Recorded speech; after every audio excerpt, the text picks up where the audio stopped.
भ्यो नमो नमः। ध्यानार्थे अक्षतपुष्पं निवेदयामि। ओम भूर्भुवस्सुः श्री सीतारामचंद्रचरणकमलेभ्यो नमः। सर्वोपचारार्थे गंधक्षतपुष्पाणि पुष्प में चंदन लगाकर निवेदित करें। त्वांगंधर्वाखनौस्त्वामिन्द्र त्वां बृहस्पतिः त्वामोखदे सोमो राजा विद्वान् क्षमादमुचियाता। चंदनं समर्पयामि, अक्षतानि समर्पयामि, पुष्पं पुष्पमालां समर्पयामि, धूपम् ओम माल्यादीनि सुगंधीनि मालित्यादीनि वै प्रभो मया हृतानि पुष्पाणि पूजार्थं प्रतिगृह्यताम्। धूरशिधुर्वधुर्वन्दन् धुर्वतञ्जोष्मान् धुर्वतिदन् धुर्भजं वै धुर्वामः। देवानां शिवनीतमग्गुंसनीतमम्बपरितमञ्जुष्टतमं देवहूतमं श्रीभगवते नमः। धूपं माघ्रापयामि, सर्वोपचारार्थगन्धाक्षतपुष्पाणि समर्पयामि। दक्षिणां प्रदक्षिणां निवेदयेत। हिरण्यगर्भः समवर्तताग्रे भूतस्य जातः पतिरेक आसीत्। सदाधारहृदि विन्द्यामुते माङ्गसमै देवाय हविका विधेम। प्रणमामि नमस्करोमि नमामि व्यासदेवी पूजनम्। नारायणं नमस्कृत्य नरं चैव नरोत्तमं देवीं सरस्वतीं व्यासं ततो जयमुदीरयेत्। श्री व्यासदेवी चरणकमलेभ्यो नमो नमः। गंधाक्षतपुष्पाणि समर्पयामि। माताजी व्यास जी को माल्यार्पण करेंगी। आप सभी भगवत श्रद्धालु जोरदार तालियां बजाएंगे। माल्यादीनि सुगंधीनि मालित्यादीनि वै प्रभो मया हृतानि पुष्पाणि पूजार्थं प्रतिगृह्यताम्। सभी भगवत भक्त जोरदार तालियां बजाएंगे।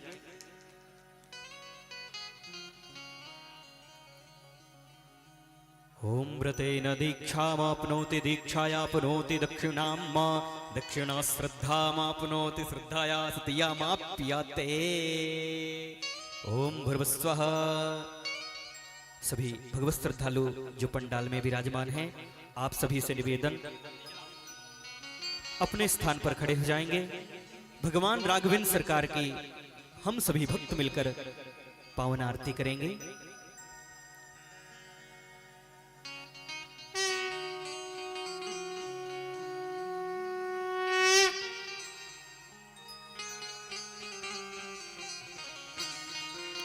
हरि ओम।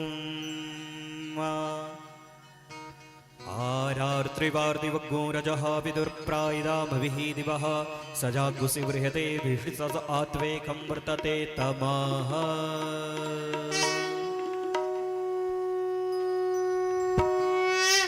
आरती श्री रामायण जी की कीरति कलित ललित सिया पे की।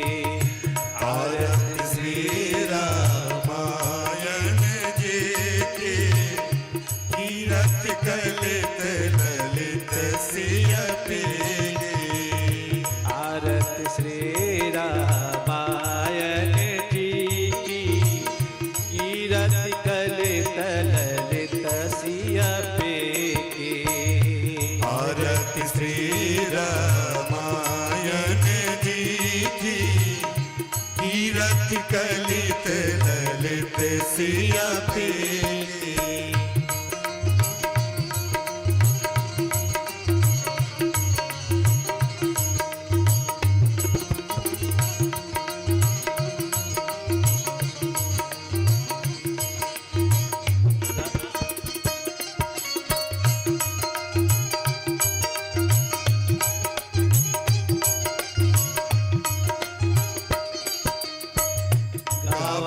ब्रह्मा दिग मुनि नारद वाल्मीकि विज्ञान विशारद।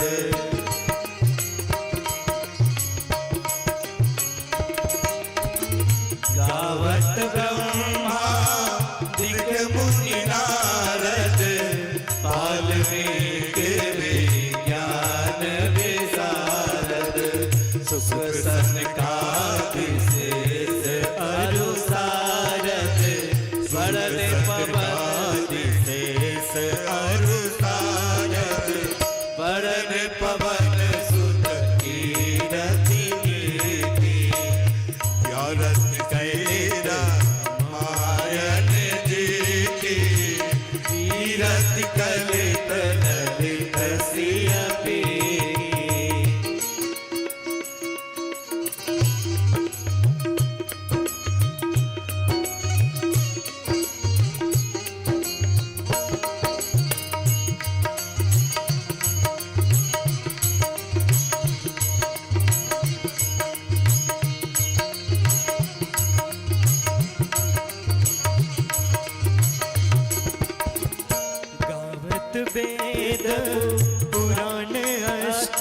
दस छौ शास्त्र सब ग्रंथन को रसे।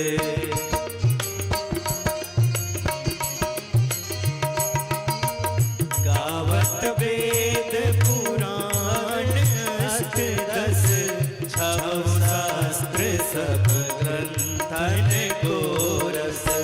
मुनि जन धन संतन को सर्वस। मुनि जन धन संतन को सर्वस। सार अंश सम्मत सब की। आरती श्री रामायण जी की। कीरत कलित ललित सियति की।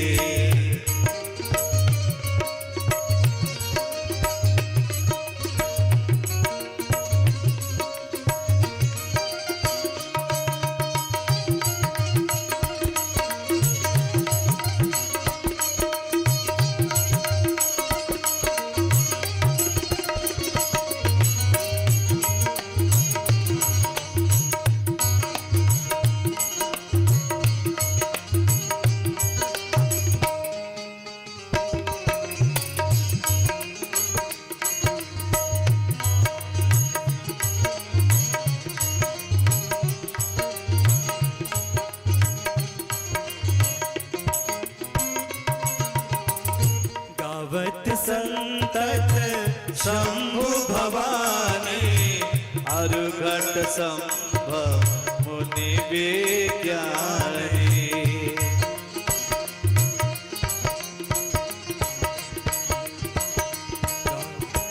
गावत संतत शंभु भवानी। अरुघट संभव मुनि विज्ञानी। व्यास आदि कवि बरज बखानी। कागब आदि कवि बरज बखानी। कागब सोंडी गरुड़ के की। आरती श्री रामायण जी की। कीरत कलित ललित सियति की।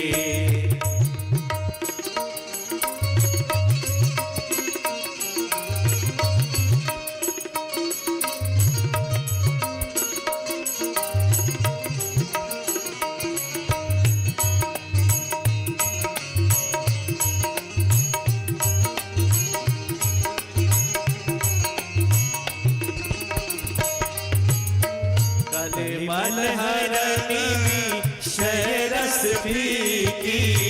सुभग सिगार मुक्ति जुबती की।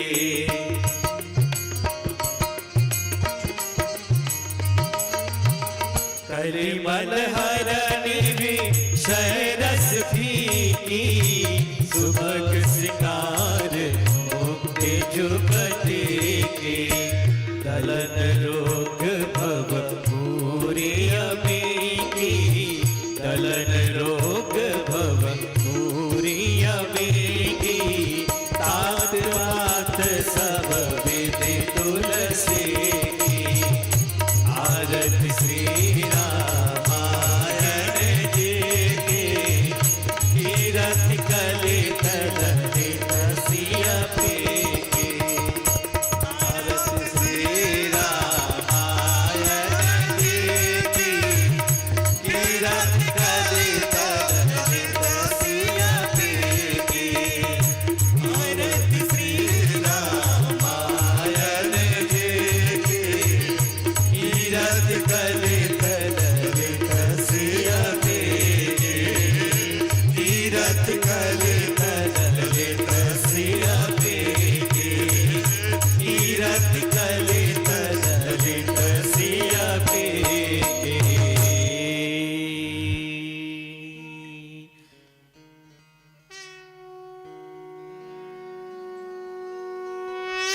हरिः ओम् जलेन शीतले कर्णं पुष्पै देवता विवन्दनं मन्द्रपुष्पाञ्जलिः ॐ मा जिस्ने न जज्ञामयजन्त देवास्तानि धर्माणि प्रथमानि आसन्न ते हनाकं महिमानः सचन्तजतरपूर्वे साध्याः सन्ति देवाः। ब्रवस्वा मन्त्रपुष्पाञ्जलिं समर्पयामि, प्रणमामि नमस्करोमि नमामि। प्रेम से बोलिए राजा रामचंद्र भगवान की जय, श्री हनुमान जी महाराज की जय, श्री सद्गुरुदेव भगवान की जय। आइए सभी भगवत रस रसिकों से निवेदन, आप सभी अपने स्थान पर बैठ जाएं। भगवान की दिव्य हम सभी कथा श्रवण करेंगे।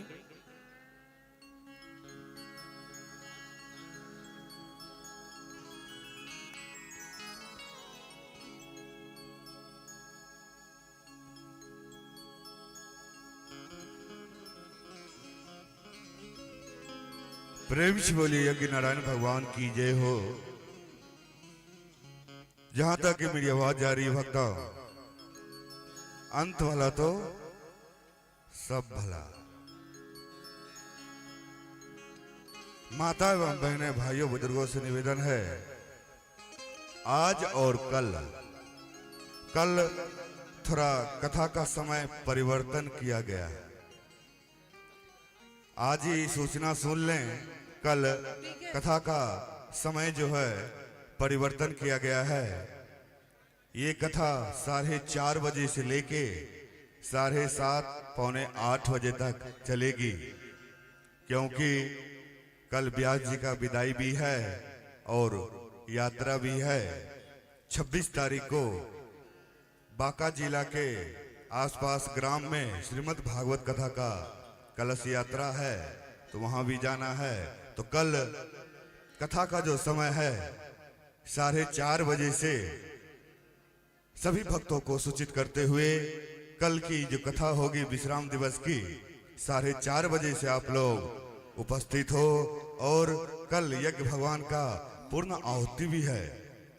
अभी तक जो भी इस यज्ञ में नहीं आ पाए हो, कल की पूर्ण आहुति की समय आप उपस्थित हो तो 9 दिन का यज्ञ का फल आपको मिलेगा, जरूर मिलेगा। अभी तक जो भी कथा यज्ञ में नहीं आ पाए हो, कथा में नहीं आ पाए हो, कृपया करके कल की अंतिम और विश्राम दिवस की कथा सुन करके अपने जीवन को धन्य बनाने का प्रयास करेंगे। कल की जो कथा का समय है 4:30 बजे से 7:30 बजे तक कथा का समय है। आप सभी भक्तों से सूचना दे दिए हैं, आप सभी लोग समय से उपस्थित होंगे। अवध धाम से पधारे कथा व्यास परम पूज्य निशु भरद्वाज गोपी जी का मंच पे आगमन हो चुका है। आप सभी राम भक्त कथा प्रेमी से निवेदन है, अपने समय को ध्यान देते हुए कथा पंडाल में आने का प्रयास करें। निवेदन करते हुए व्यास भगवान को हम भक्तों को वहां ले चलें जहां भागीरथी गंगा, जो इस समय महाकुंभ प्रयाग गंगा यमुना के संगम में कितने लोग बहुत पहुंच गए, कम से कम 50-60 करोड़ पहुंच गए हैं जनता श्रद्धालु। इसीलिए ये भी एक यज्ञ है, भागीरथी गंगा। इसमें आप सभी आए, अपने जीवन को धन्य बनाने का प्रयास करेंगे। निवेदन करते हुए व्यास भगवान को राघव राघव।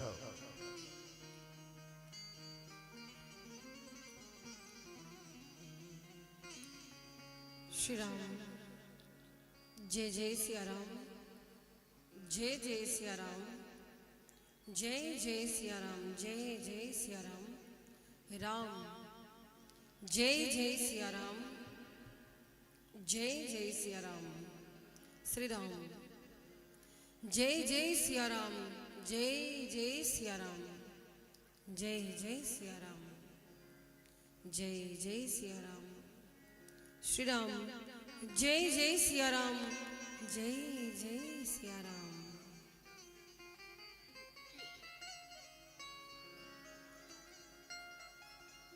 हरि ओम।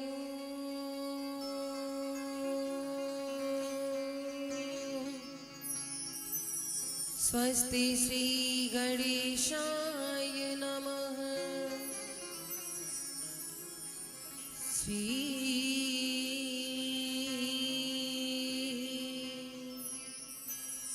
गुरुवे नमः।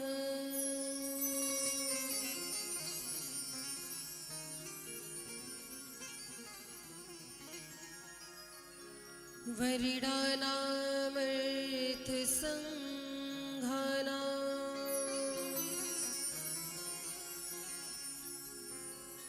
रसानां छन्दसामपि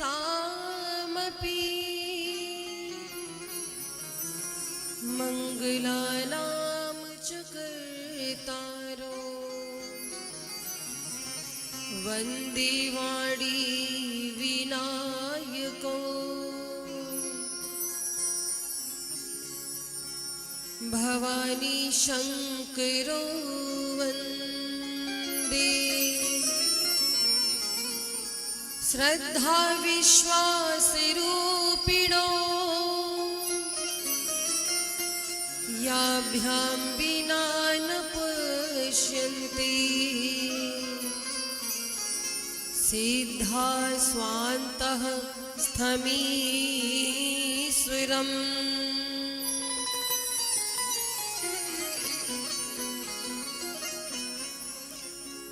अखण्डमण्डलाकारम् व्याप्तं येन चराचरम् तत्पदं दर्शितं येन तस्मै श्रीगुरुवे नमः।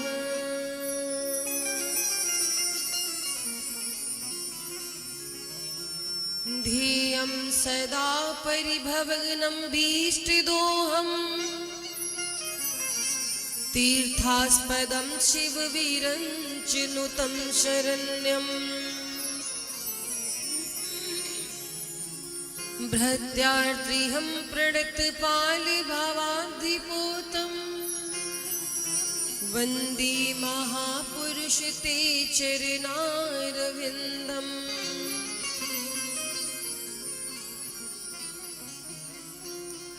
जय जय श्री राधारमण जय जय नवल किशोर जय गोपी चित चोर प्रभु जय जय माखन चोर।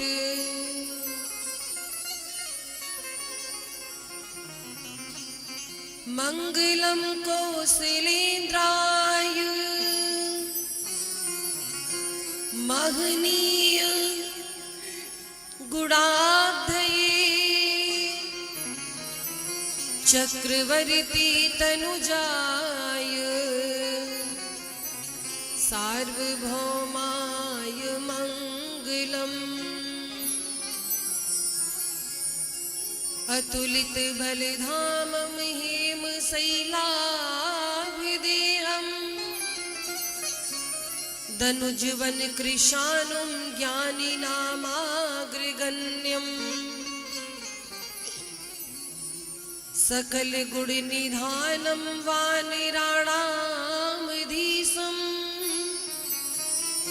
रघुपति प्रिय भगतं वात जातं नमामि।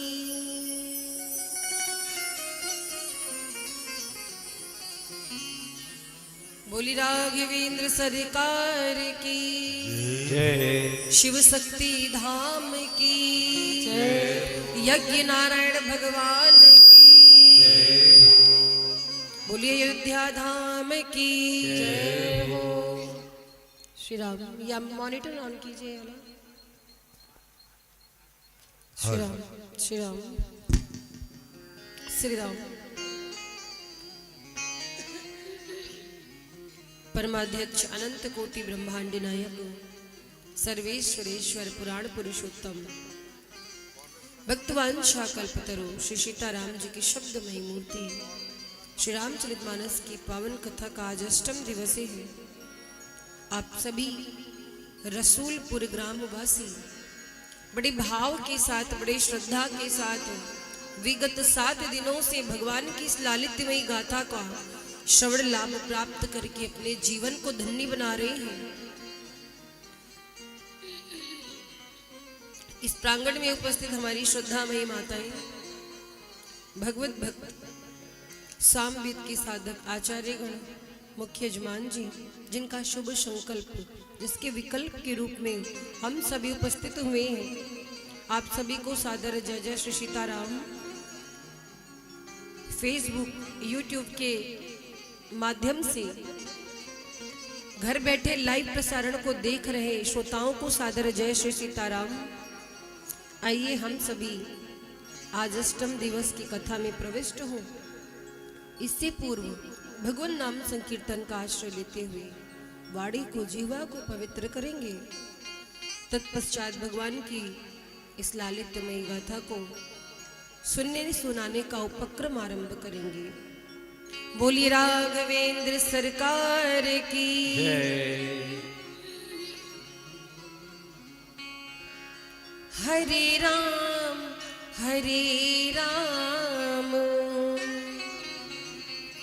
राम राम हरे हरे, हरे कृष्ण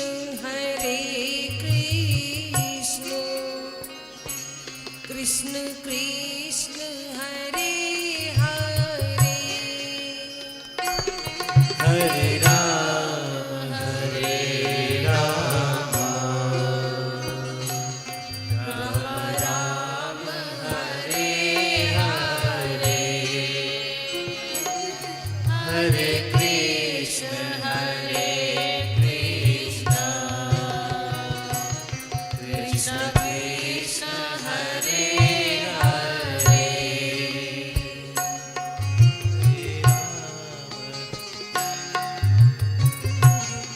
बोली राघवेंद्र सरकार की जय।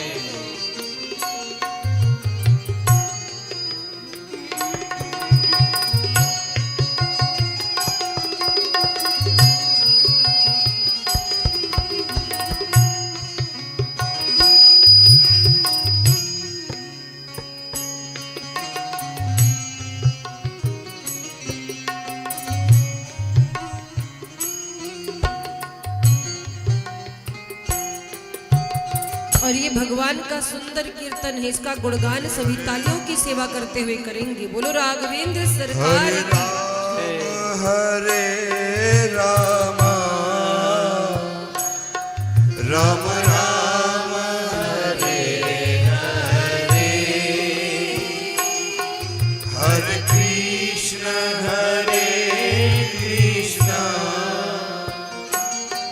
कृष्ण कृष्ण हरे कृष्ण हरे हरे, हरे राम राम राम हरे हरे, हरे कृष्ण कृष्ण कृष्ण हरे हरे, हरे राम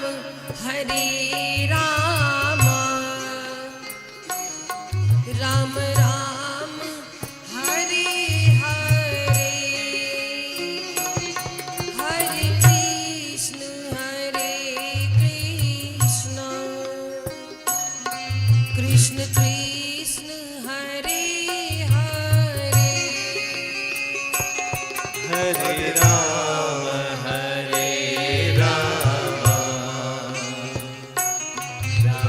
राम हरे हरे, हरे कृष्ण कृष्ण कृष्ण हरे हरे।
कल सप्तम दिवस की कथा में चर्चा हो रही थी।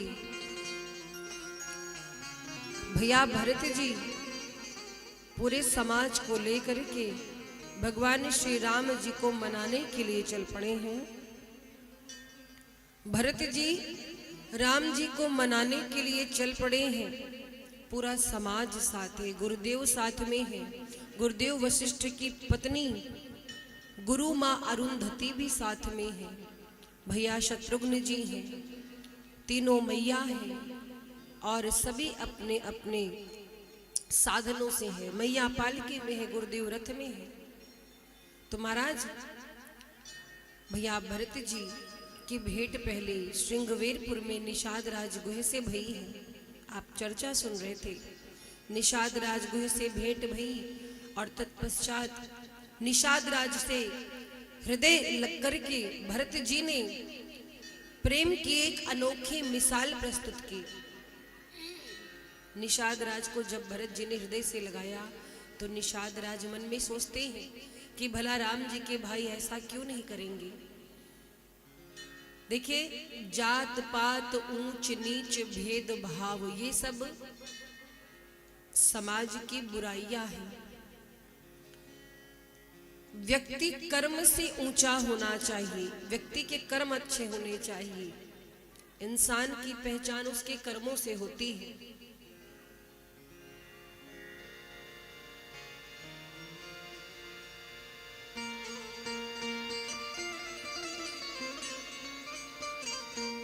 तो महाराज आप किस कुल में जन्मे भगवान ये नहीं देखते।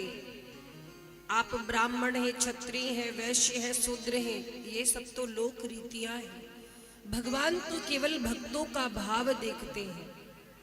तो जिन भगवान श्री राम ने निषाद राज गुह को गले से लगाया था, आज भरत जी राम जी का सखा जान करके रथ त्याग करके दौड़ पड़ते हैं। निषाद राज गुह को हृदय से लगाया है। इसके बाद भरत जी गंगा जी पार हुए समाज के साथ तीर्थराज प्रयाग पहुंचे हैं। और महाराज तीर्थराज प्रयाग में जा करके तीर्थराज प्रयाग से विनती की है। भैया भरत ने मांगऊं भीख त्यागी निज धर्म। हम क्षत्रिय हैं, हमारा धर्म है दान करना, हमारे यहाँ देने की परंपरा है। पर आज मैं अपने धर्म के विरुद्ध जाकर के यहाँ भीख मांग रहा हूँ। चारों कैसी कर दीजिए। और महाराज क्या कहा, मांगो भीख त्यागी निज धर्मो, आरत काहा करई कुकर्मो। आर्त भाव से प्रार्थना कर रहे हैं। तीर्थराज प्रयाग कहते हैं कि मांगिए, क्या मांगते हैं। आपको धर्म चाहिए, अर्थ चाहिए, काम चाहिए, मोक्ष चाहिए, क्या चाहिए। तो भरत जी कहते हैं कि मुझे अर्थ की कामना नहीं है, मुझे तो मेरे राम जी प्यारे हैं। जिन्हें दाम प्यारे उन्हें दाम दे दो, मुझे राम प्यारे मुझे राम दे दो। और भरत जी क्या कहते हैं, जिन्हें दाम प्यारे उन्हें दाम दे दो, जिन्हें दाम प्यारे उन्हें दाम दे दो, मुझे राम प्यारे मुझे राम दे दो, मुझे राम प्यारे मुझे राम दे दो। जिन्हें दाम प्यारे उन्हें दाम दे दो, जिन्हें दाम प्यारे उन्हें दाम दे दो, मुझे राम प्यारे मुझे राम दे दो, मुझे राम प्यारे मुझे राम दे दो।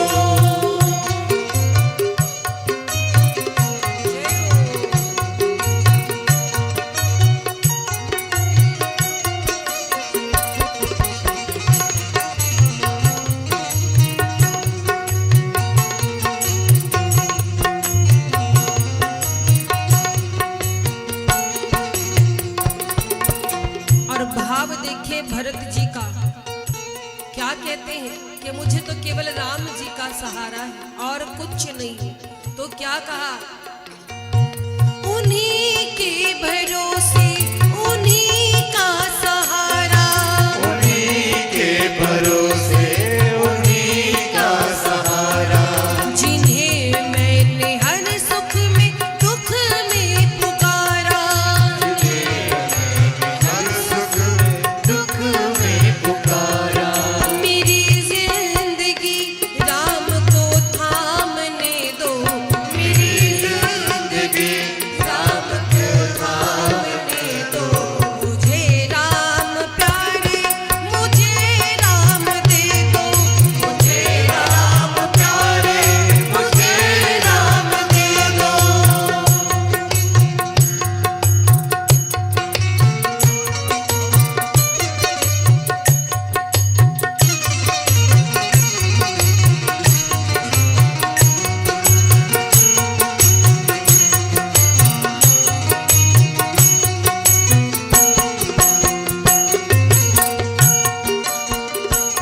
बोलो भरत भैया की, तालियों की सेवा करते हुए हरि बोल।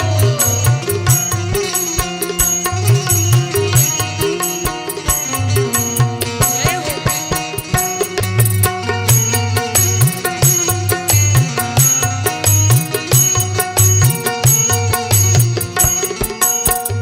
रो करके तीर्थराज प्रयाग से भैया भरत कहते हैं, क्या कहते हैं, कहते हैं ये जीवन अधूरा मेरा राम बिन है, ये जीवन अधूरा मेरा राम बिन है, ये जीवन अधूरा मेरा राम बिन है, जीवन अधूरा मेरा राम बिन है।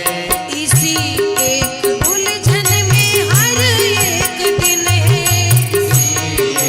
उलझन में हर एक दिन है, उन्हें कोई जाकर ये पैगाम दे दो, उन्हें कोई जाकर के पैगाम दे दो, मुझे राम प्यारे मुझे राम दे दो, मुझे राम प्यारे मुझे राम दे दो, मेरी हर परीक्षा का परिणाम दे दो, मेरी हर परीक्षा का परिणाम दे दो, मेरी हर परीक्षा का परिणाम दे दो, मेरी हर परीक्षा का परिणाम दे दो, मुझे राम प्यारे मुझे राम दे दो, मुझे राम प्यारे मुझे राम दे दो, मुझे राम प्यारे मुझे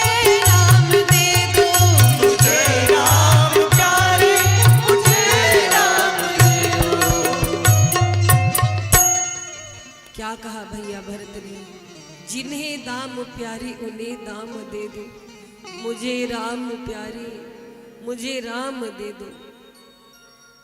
और महाराज हाथ जोड़ करके वरदान मांगते हैं, सीता राम चरण रति मोरे, अनुदिन बढ़ऊ अनुग्रह तोरे। हे तीर्थराज प्रयाग, अगर देना है तो बस एक वरदान दीजिए, एक मनोरथ पूर्ण करिए इस भरत का।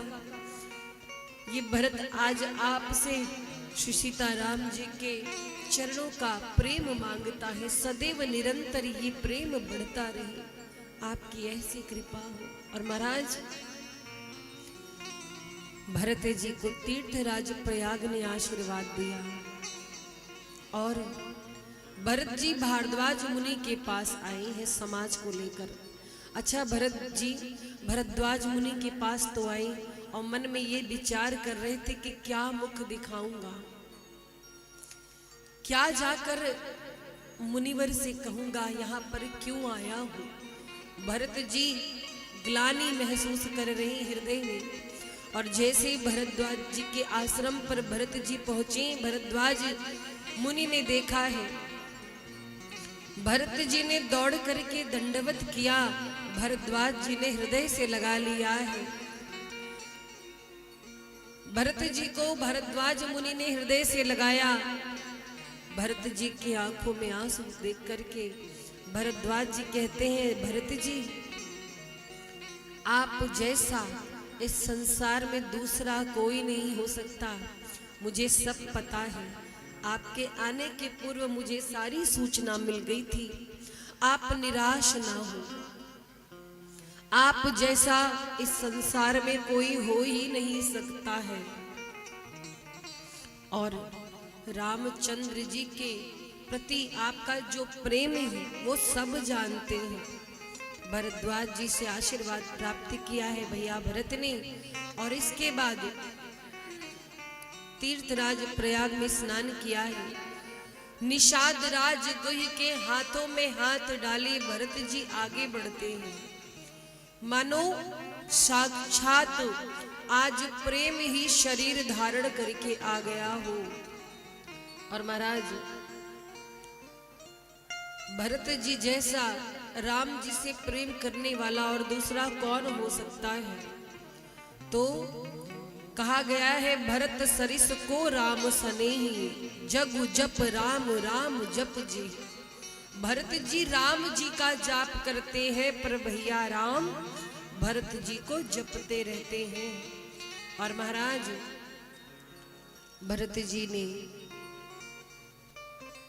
यमुना जी के तट पर पहुंचकर विश्राम किया है पूरे समाज को लेकर के।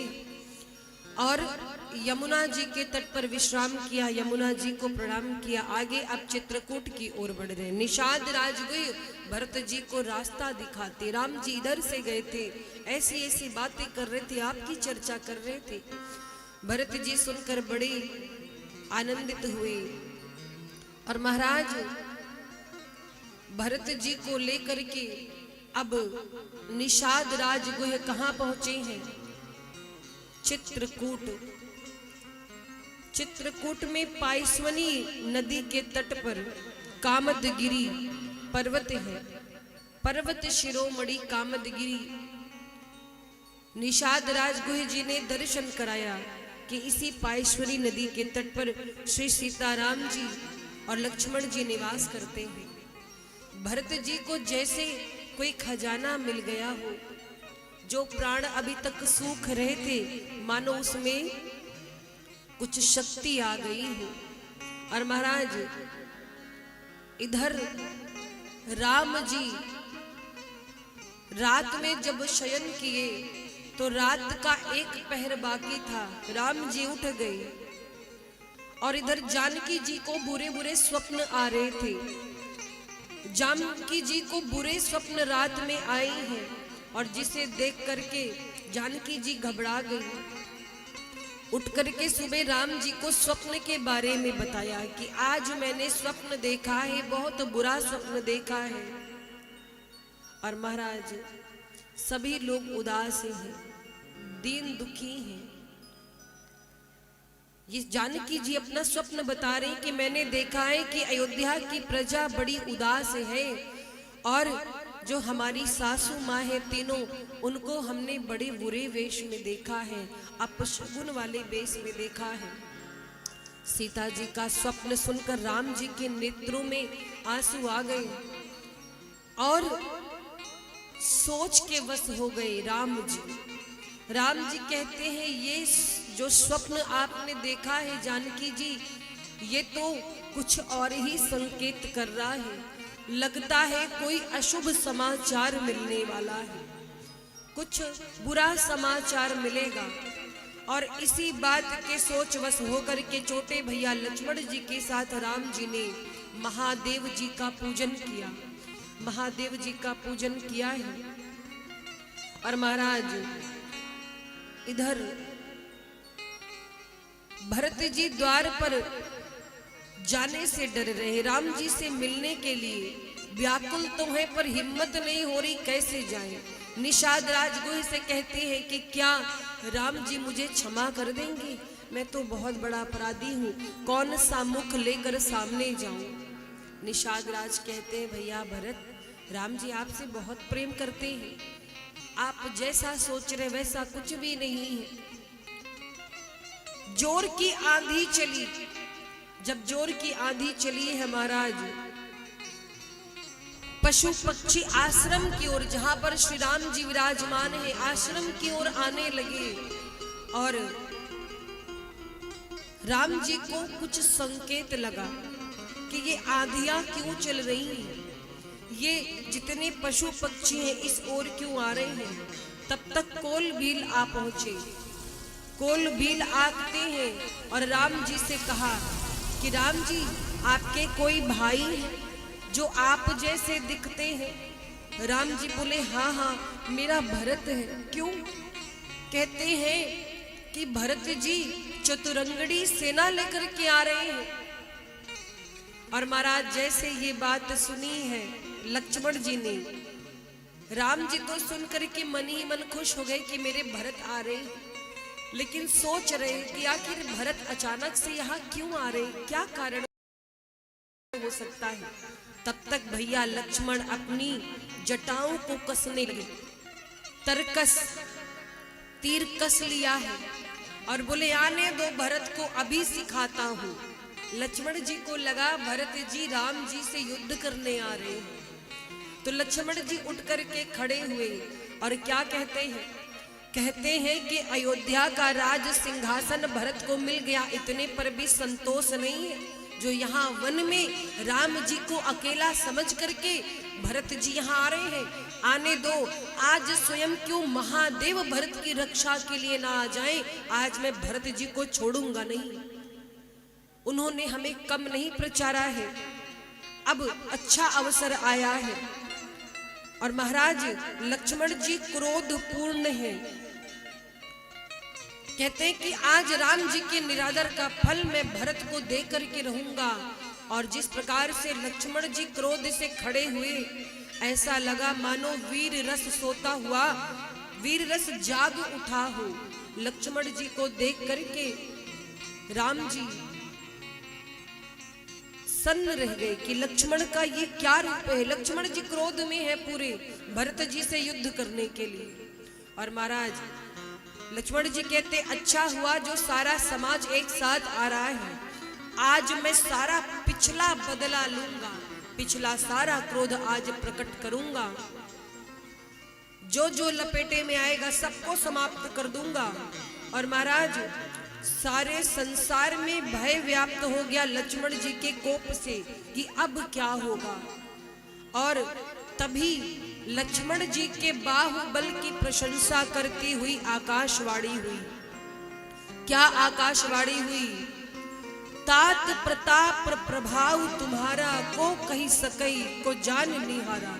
हे लक्ष्मण जी, आप बड़े वीर हैं, बलशाली हैं, आपके प्रभाव को कौन जान सकता है।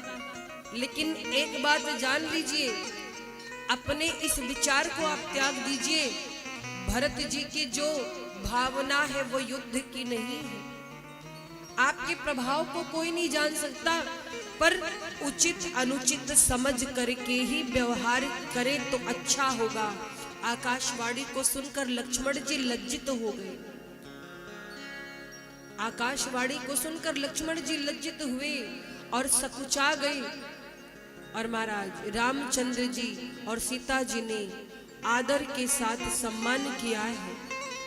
कहते हैं, हे तात, तुमने बड़ी सुंदर नीति कही है। राज्य का मद किसको नहीं हो जाता है, सबसे कठिन मद है, लेकिन मेरे भरत को राजमद नहीं हो सकता। ये बात राम जी कहते लक्ष्मण जी से।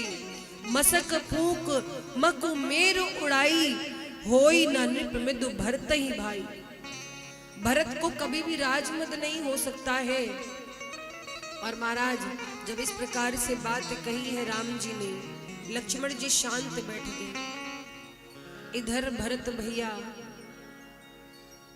जहां पर प्रभु निवास कर रहे हैं, कुटिया के आश्रम के द्वार पर आकर खड़े हैं।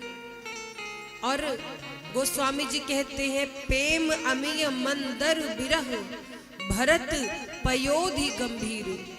प्रेम अमृत है, बिरह मंद्राचल पर्वत है। भरत जी गहरे समुद्र के समान है।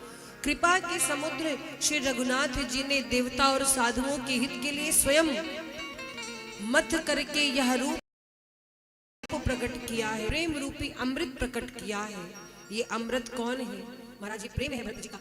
तो भरत जी द्वार पर आए, कांपते हुए, डरते हुए, और निषाद राज गुरु से कहते हैं कि निषाद राज जी, मैं कैसे मुख दिखाऊं?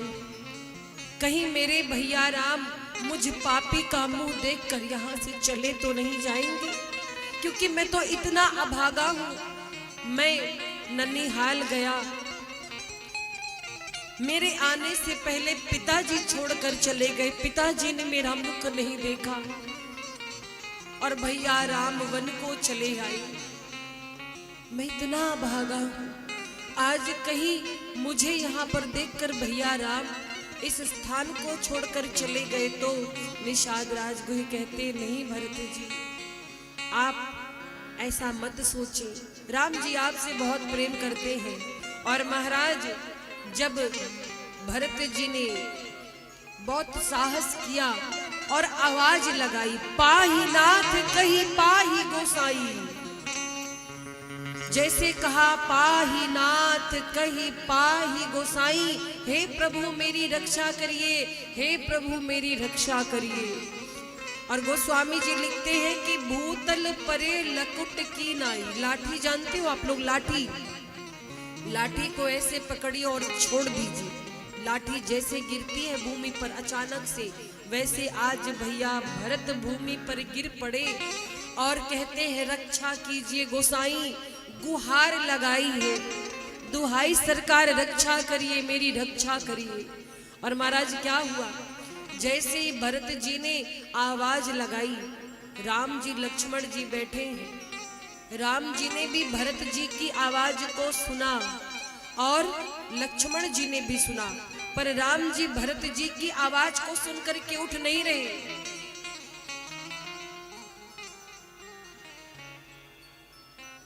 राम जी भरत जी की ध्वनि को सुने पर उठे नहीं। क्या हुआ?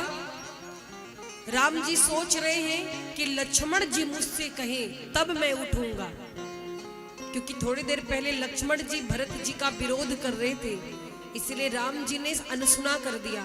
जैसे भरत जी की आवाज पहुंची है राम जी के कानों में, लक्ष्मण जी ने सुना तो लक्ष्मण जी से रहा नहीं गया। लक्ष्मण जी कहते हैं, प्रभु प्रभु, भैया भरत द्वार पर खड़े हैं, मेजर कर दीजिए, भैया भरत द्वार पर खड़े हैं और आपको पुकार रहे हैं।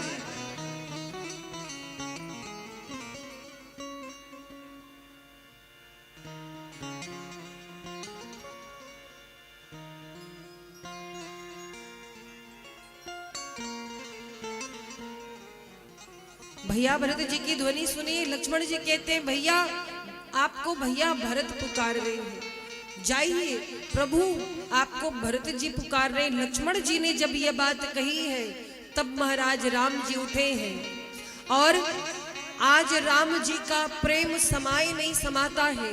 लक्ष्मण जी की ध्वनि को सुना, तब भरत जी की आवाज को सुनकर के राम जी उठे हैं और राम जी उठ कर के दौड़े हैं। बचन सपेम लखन पहिचाने, करत प्रणाम भरत जी जाने, बंधु स्नेह सरस एहि ओरा, उत साहिब सेवा बस जोरा।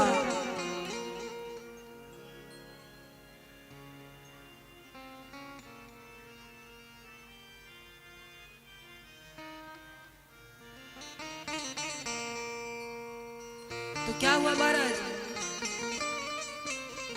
कहत सप्रेम नाई महिमा था, भरत प्रणाम करत रघुनाथा। कहत सप्रेम नाई महिमा था, भरत प्रणाम करत रघुनाथा, भरत प्रणाम करत रघुनाथा। कहत सप्रेम नाई महिमा था, भरत प्रणाम करत रघुनाथा। और महाराज जैसे भरत जी की ध्वनि सुनी, राम जी दौड़े, राम जी दौड़ पड़े। और देखिए जब राम जी दौड़े तो उनका धनुष कहीं और गिर रहा है, तीर कहीं और गिर रहा है, निशंग कहीं और जो पटका ओढ़े थे मेरे प्रभु श्री राम जी, पटका कहाँ गिर रहा है, कुछ होश नहीं है। ऐसे मेरे प्रभु भरत जी के लिए दौड़े हैं।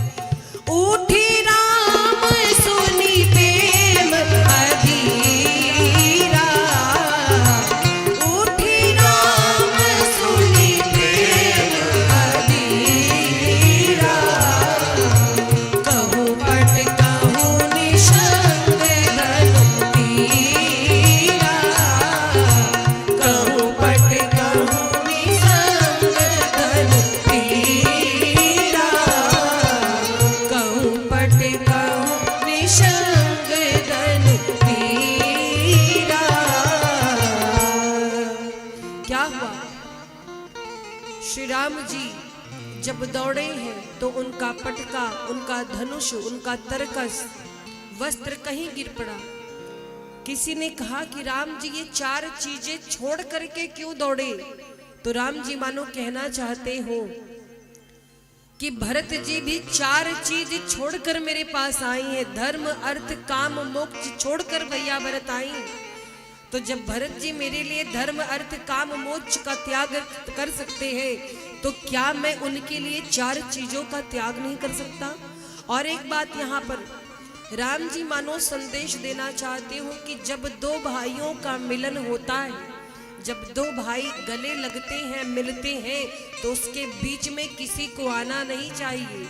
इसीलिए पटका तक, शरीर का पटका भी प्रभु ने गिरा दिया कि आज मेरे और भरत के बीच में कोई भी ना आई। और महाराज धनुष, निशंग, तरकस क्यों गिराया? भाई से मिलने जा रहे हैं, किसी शत्रु से नहीं। भाई से जब मिलते हैं तो हथियार लेकर के नहीं मिलते हैं, हृदय में प्रेम लेकर के मिलते हैं। और इसीलिए महाराज भगवान श्री राम चार चीजों को छोड़ करके दौड़े, और दौड़े आकर के द्वार पर खड़े हुए, और भैया भरत भूमि पर गिरे हैं। राम जी पहुंचे, उठा रहे भरत जी को। भरत जी का जो मस्तक है वो भूमि पर अड़ा हुआ है। और महाराज बहुत प्रयास कर रहे राम जी, भरत जी उठ नहीं रहे हैं। बरबस लिए उठाए और लाई कृपा निधान, भरत राम के मिलन लख बिसरे सब ही अपान। महाराज आज जब भरत जी को राम जी ने उठाया है और उठाकर हृदय से लगाया है, तो जितने लोग थे वहां आज रो पड़े। आज भैया भरत और राम जी का मिलन हुआ है, दो भाइयों का मिलन हुआ है। भरत जी राम जी मिले हैं और एक दूसरे को कस करके पकड़ लिया है। भरत जी रो रहे हैं, राम जी के आंखों से आंसू निकल रहे हैं। और महाराज उस समय यह दृश्य देख करके वहां के आसपास के जो पत्थर थे वो भी पिघल गए। अगम स्नेह भरत रघुवर को, आज भरत जी का प्रेम देख करके, श्री राम जी का प्रेम देख करके ब्रह्मा विष्णु महादेव जी का भी मन अगम्य हो गया है प्रेम के। और महाराज ऐसा मिलन हुआ है आज दोनों भैया का, पूरा समाज रोने लगा। अगम स्नेह भरत रघुवर को, जहाँ ना जाए मनो विधि हरि हर को, जहाँ ना जाए मनो विधि हरि हर को। अगम स्नेह भरत रघुवर को, जहाँ ना जाए मनो विधि हरि हर को, जहाँ ना जाए मनो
जी आज जब राम जी उठा रहे तो पहले उठ नहीं रहे थे, कारण क्या था?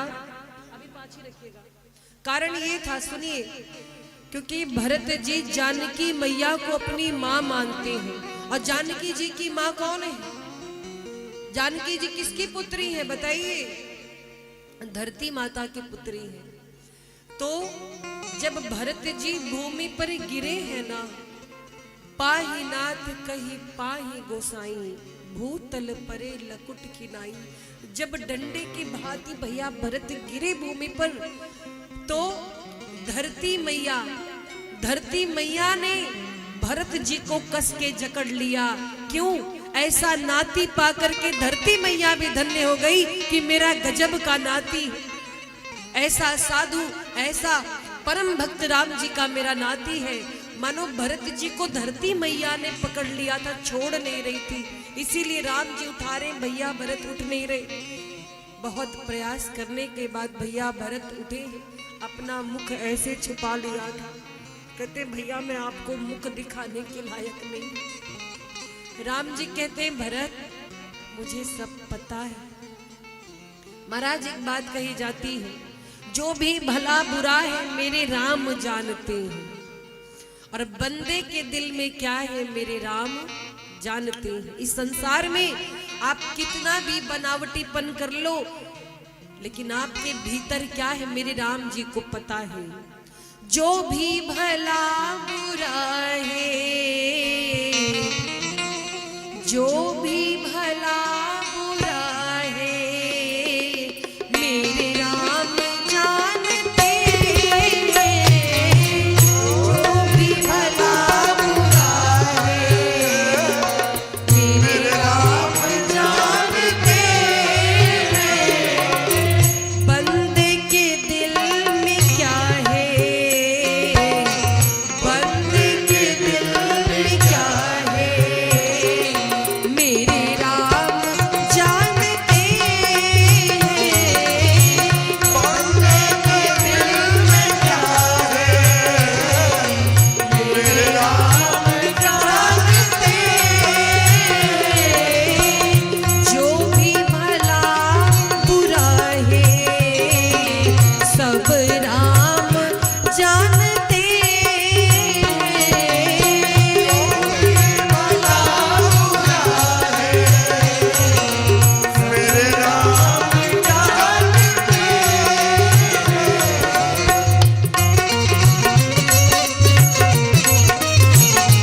राघवेंद्र सरकार की।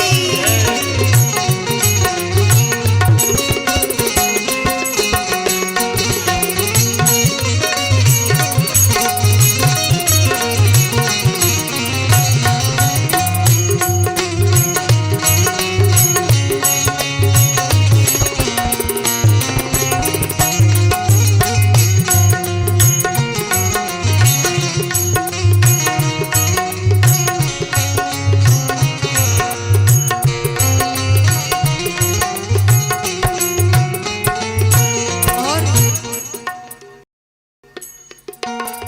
कौन कहां से आता है, कौन कहां को जाता है, मेरे राम जी को सब पता है।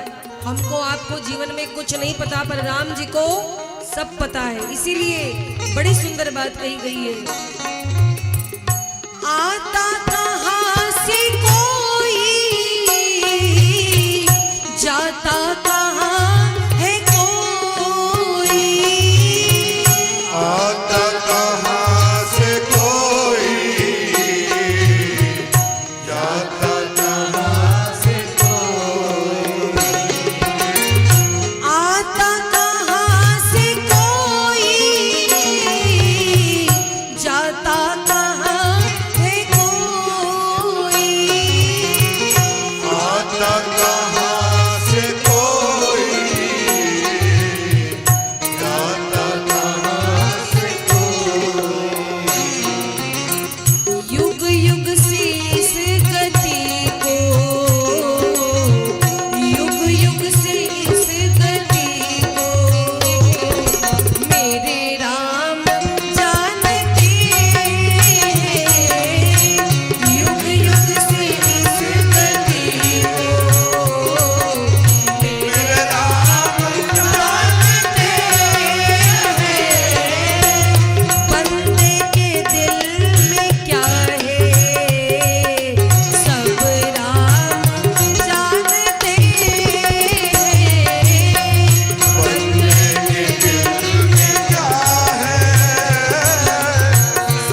किस्मत के नाम को तो सब जानते हैं, लेकिन किस्मत के नाम को सब जानते हैं, किस्मत के नाम को तो सब जानते हैं, लेकिन किस्मत के नाम को तो सब जानते हैं, किस्मत में क्या लिखा है, किस्मत में क्या लिखा है, मेरे राम जानते हैं, किस्मत में क्या लिखा है, मेरे राम जानते हैं, बंदे के दिल में क्या है, मेरे राम जानते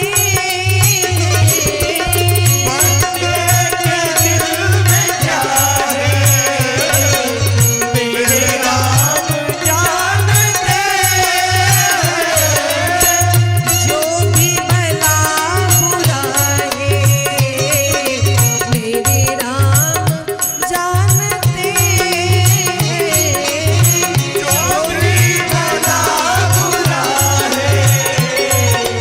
मेरे राम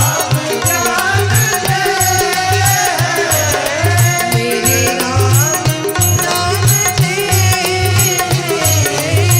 मेरे राम जानते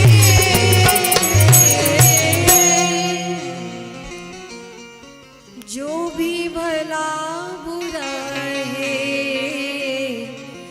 मेरे राम जानते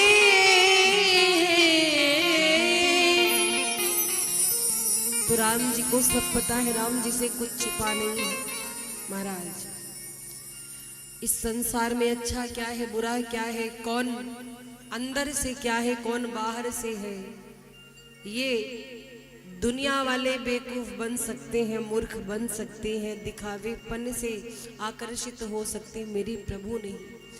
राम जी ने कहा भरत जी से कि भरत मुझे पता है, और हृदय से लगा लिया।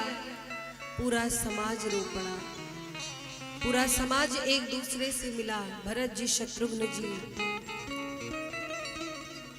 राम जी से, लक्ष्मण जी से मिले, जानकी मैया से मिले हैं। और महाराज इसके बाद क्या हुआ, लक्ष्मण जी ने तीनों मैया को प्रणाम किया, राम जी ने गुरुदेव वशिष्ठ को प्रणाम किया, उनकी पत्नी अरुंधति जी को प्रणाम किया। सब एक दूसरे से मिले। जानकी मैया ने जब अपनी तीनों सासू माँ का अपशगुन वाला वेश देखा है महाराज,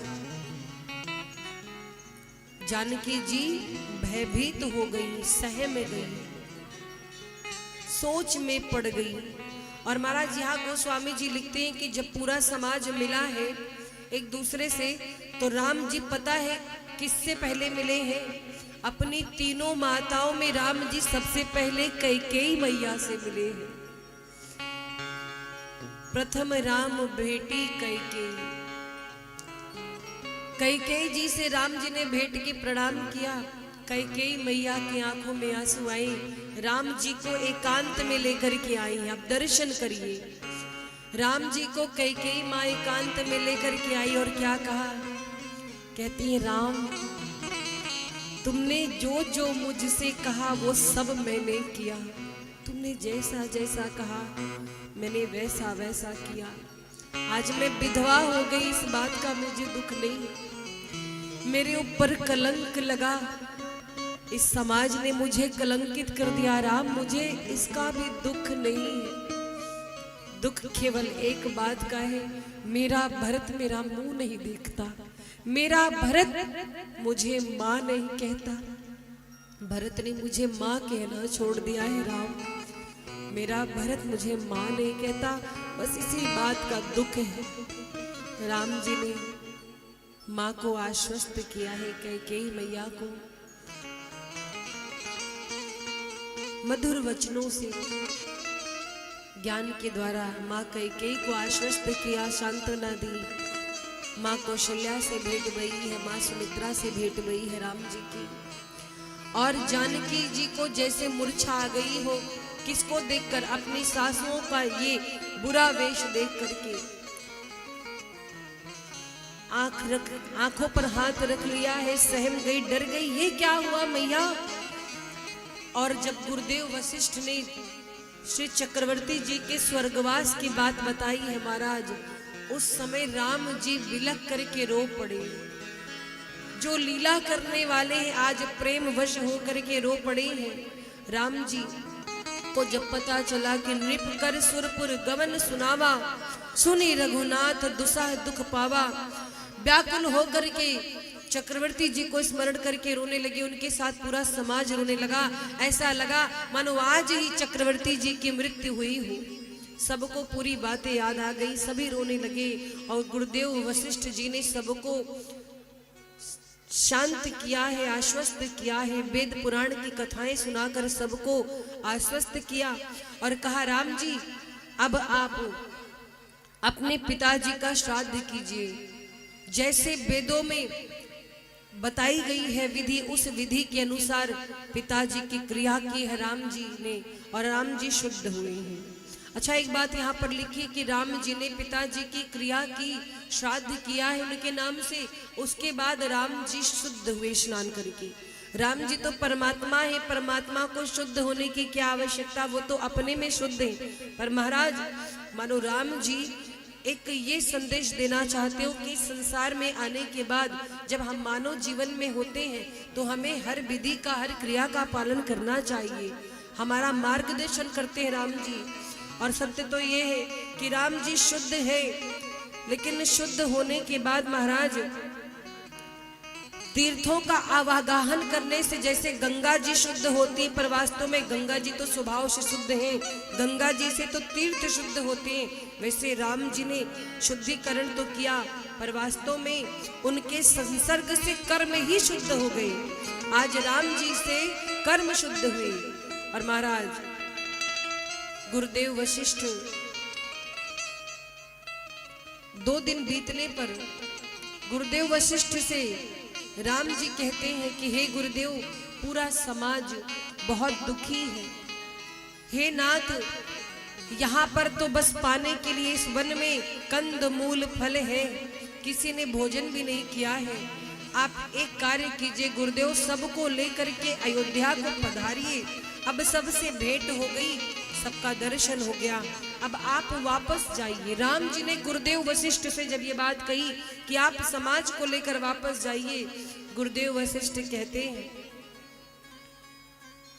कि राम, इतने दिन बाद सब मिले हैं, सब आपका दर्शन लाभ लेना चाहते हैं, क्या कुछ दिनों के लिए ये सौभाग्य अयोध्या वासियों को नहीं मिल सकता? और महाराज इस प्रकार से श्री भरत जी, शत्रुघ्न जी, पूरा समाज आज राम जी के पास रुका। सब पर्वतों का दर्शन करते हैं, पायसुनी नदी में सबने स्नान किया है। और महाराज अब प्रथम दिन बैठक हुई, स्नान करने के बाद सब लोगों की बैठक हुई है। बैठक हुई तो भरत जी को रात भर नींद नहीं आई थी, ये सोच करके कि हम राम जी के राज तिलक की सामग्री लेकर के आए हैं, किस प्रकार से राम जी का राज तिलक किया जाए। गुरुदेव वशिष्ठ चाहे तो वो राम जी को आज्ञा दे दे, राम जी उनकी आज्ञा नहीं टालेंगे, अयोध्या लौट चलेंगे। पर गुरुदेव वशिष्ठ ऐसा करेंगे नहीं। ये भरत जी सोच रहे रात भर, माँ कौशल्या की आज्ञा राम जी नहीं टालेंगे। अगर कौशल्या मैया कह दे तो राम जी लौट जाएंगे, पर राम जी को जन्म देने वाली माँ ऐसा हट क्यों करेगी? यही सोचते पूरी रात बीत गई, भरत जी को नींद नहीं आई। सुबह हुआ, सुबह के समय भरत जी ने स्नान किया और पूजन करने के बाद गुरुदेव वशिष्ठ के साथ बैठक हुई।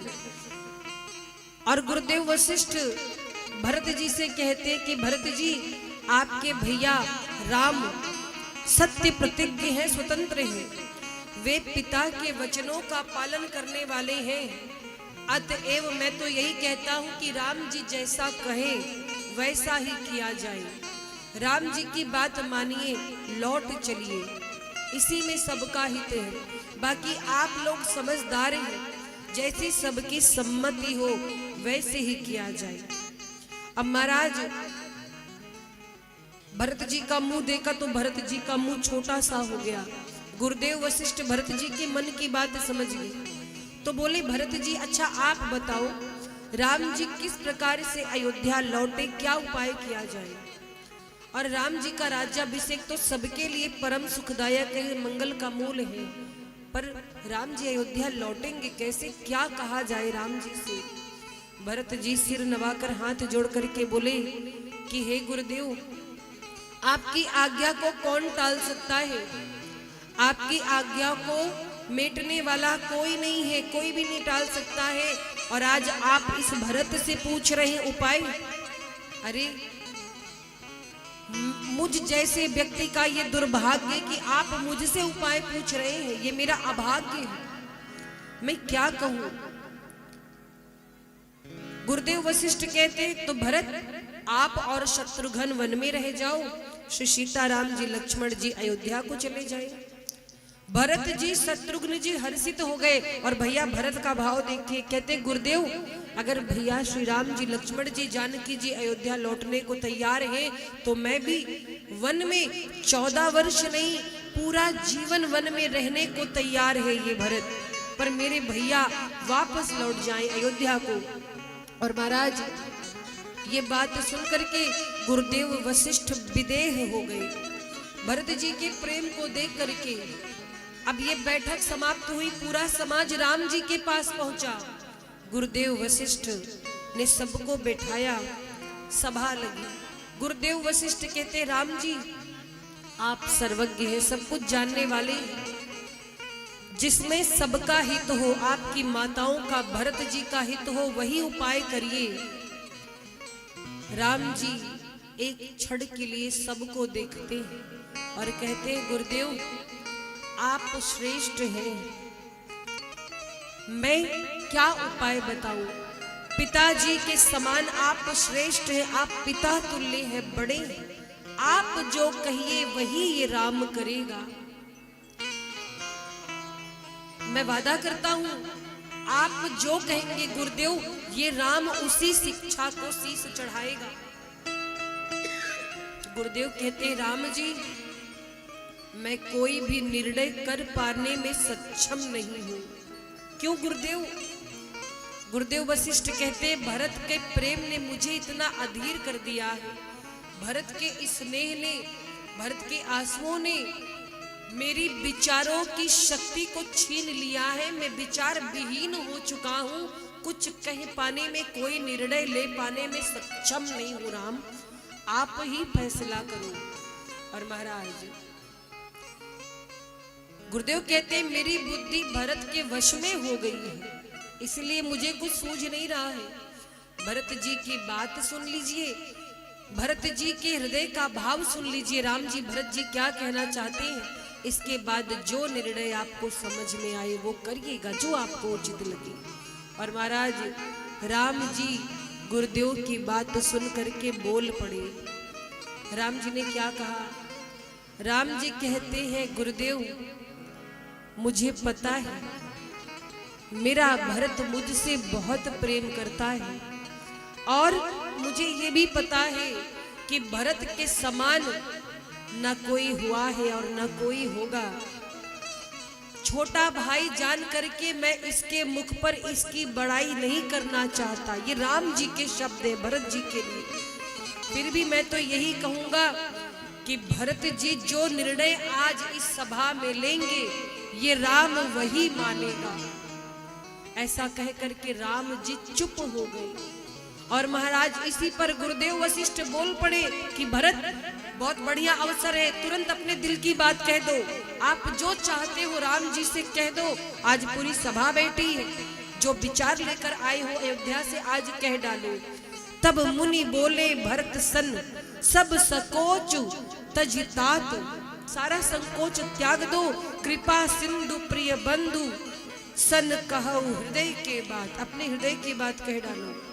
और महाराज क्या हुआ, जब भरत जी ने राम जी के मुख को देखा है, बड़ी हिम्मत करके भरत जी हाथ जोड़कर खड़े हुए, शरीर पुलकित हो गए हैं। भरत जी के आंखों से आंसू गिर रहे हैं, मुख से वचन नहीं निकल रहे हैं। गुरुदेव कहते बोलो भरत, चुप क्यों हो, अब अवसर मिला है। राम जी कहते तुम जो कहोगे वही होगा, तो बोलो। भरत जी बोल नहीं पा रहे, क्यों? क्योंकि कभी कभी जो बातें हमारे मुख नहीं कहते वो आंखें कह देती हैं। यहाँ से जो धार बह रही पहले वो तो बंद हो, तब तो भरत जी कुछ बोले। भरत जी कहते हैं बचपन से आज तक मैंने कभी भैया राम के सामने मुख नहीं खोला, अपने हृदय की बात नहीं कही।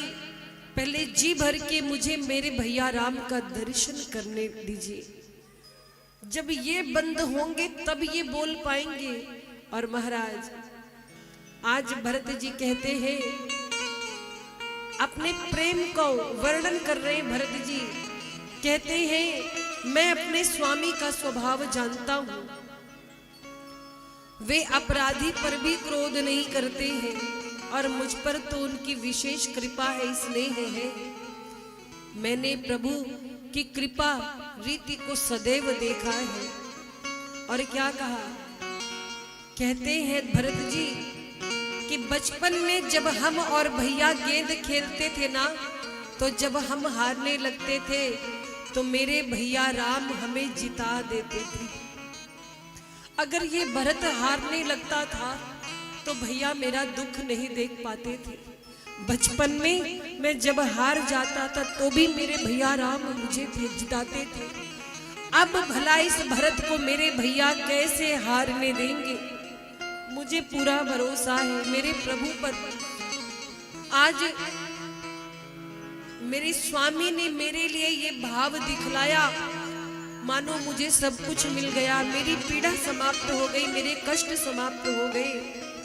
और महाराज एक बात कहूं मैं, इस संसार में दो चीज छिपाई नहीं छिपती है, कितना भी छिपा लो, क्या चीज छिपाई नहीं छिपती।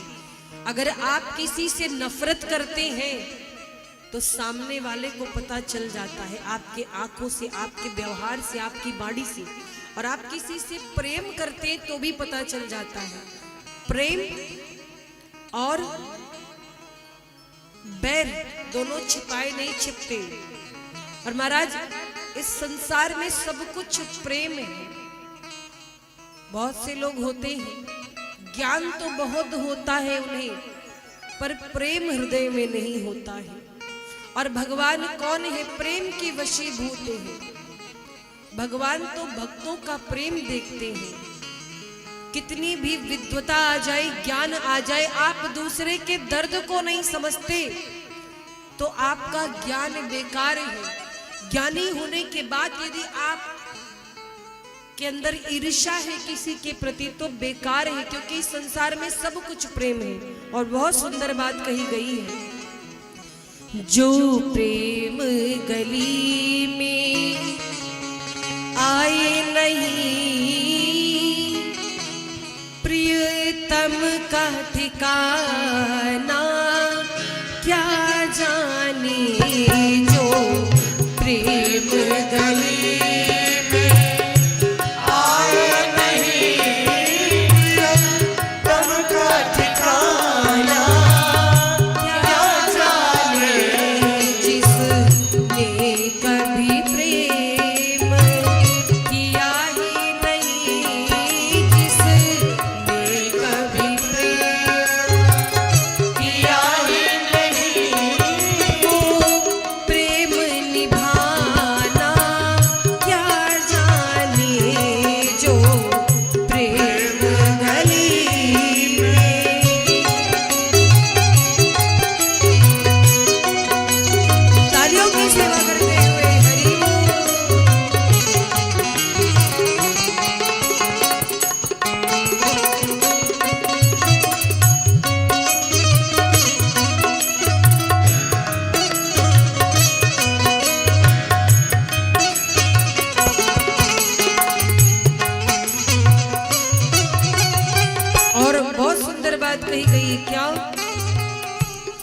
जो वेद पढ़े और भेद करे, जो वेद पढ़े और भेद करे, मन में नहीं निर्मलता आए।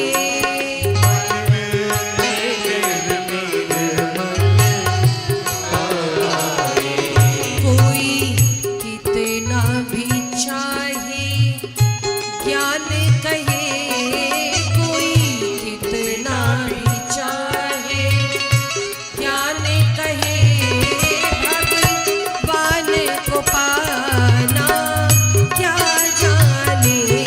कोई कितना भी चाहे ज्ञान कहे, भगवान को पाना क्या जाने। जो प्रेम गली में, बोलो राघवेंद्र सरकार की जय हो।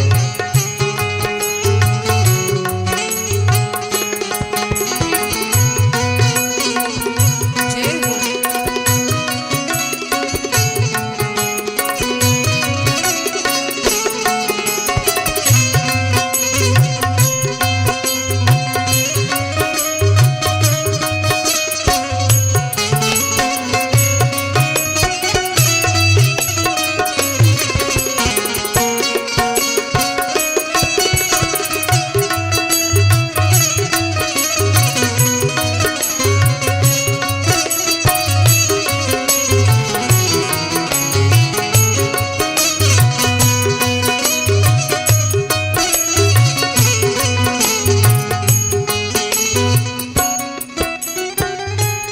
ये दुनिया गोरख धंधा है, ये दुनिया को रख धंधा है, ये दुनिया गोरख धंधा है। ये दुनिया को रख धंधा है, सब जग माया में अंधा है, सब जग माया में धंधा है। मीरा है दीवानी मोहन की, मीरा है दीवानी मोहन की, संसार दीवाना क्या जाने। जो प्रेम गली में आया नहीं प्रियतम का ठिकाना क्या जाने। जो प्रेम गली में आए नहीं प्रियतम का ठिकाना क्या जाने। प्रियतम का ठिकाना क्या जाने। प्रियतम का ठिकाना क्या जाने। जो प्रेम गली में। और महाराज इस प्रकार से कहा जाता है कि प्रेम की बड़ी महिमा है। भगवान तो भक्तों के प्रेम में है।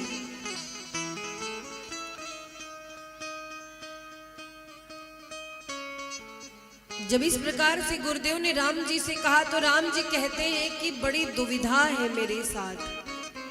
एक तरफ भरत जी का प्रेम दिख रहा है, एक तरफ पिता का वचन याद आ रहा है। कैसा धर्म संकट है राम जी के सामने।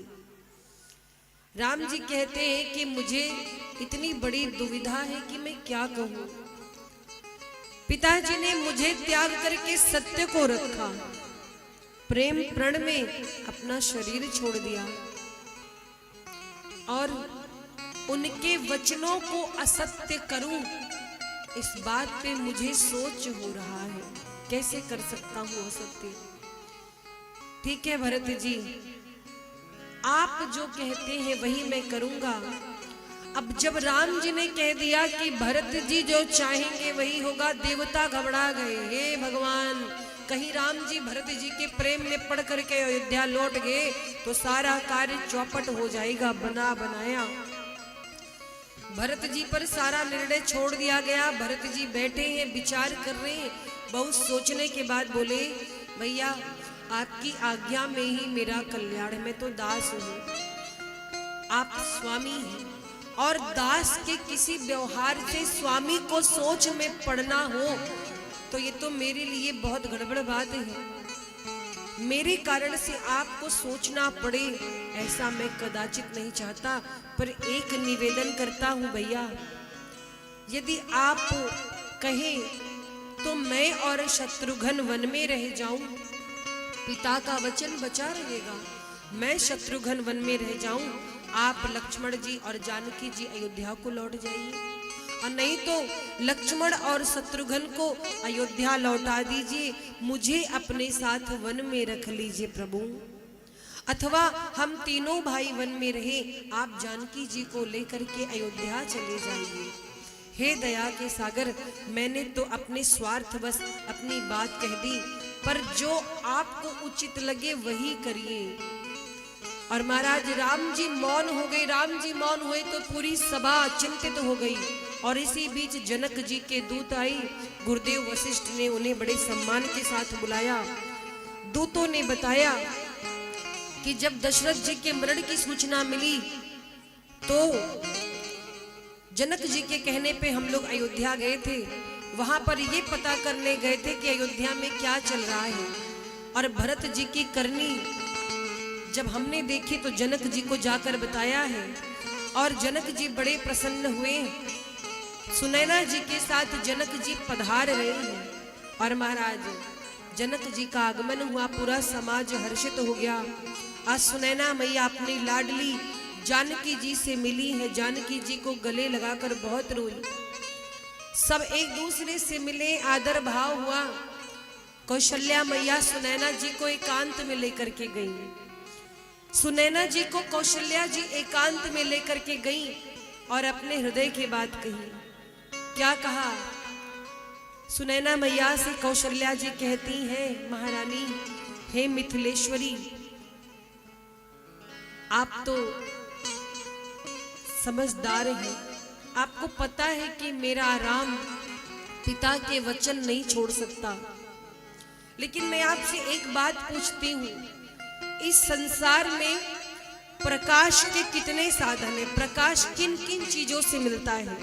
आप एक बात बताइए, उजाला किस किस चीज से होता है?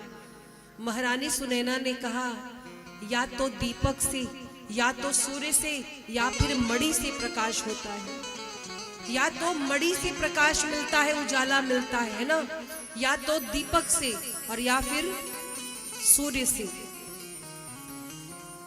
सुनैना जी ने जब ये बात कही तो कौशल्या जी की आंखों में आंसू आ गए। प्रेम देखिए, त्याग देखिए। कौशल्या मैया कहती हैं, रघुवंश का सूर्य तो अस्त हो चुका है। चक्रवर्ती जी के जाने के बाद ये रघुवंश का जो सूर्य है ना, वो अस्त हो चुका है मिथिलेश्वरी। और रघुवंश की मणि यानी राम जी इस समय वन में है। अयोध्या में उजाला का बस एक साधन, एक दीपक बचा है, वो है भरत। मुझे भरत की चिंता हो रही है। अगर राम जी ने अपने साथ भरत को नहीं रखा तो मेरा भरत प्राण त्याग देगा, और अगर भरत को कुछ हो गया तो अयोध्या का चिराग बुझ जाएगा, फिर अयोध्या में कभी उजाला नहीं हो पाएगा। आपसे निवेदन है, आप राम जी को समझाइए, किसी प्रकार से कह दीजिए मेरे भरत को अपने साथ रख ले, लक्ष्मण को वापस लौटा दे। ये कौन कह रहा है? कौशल्या मैया कह रही। किसके लिए? भरत जी के लिए।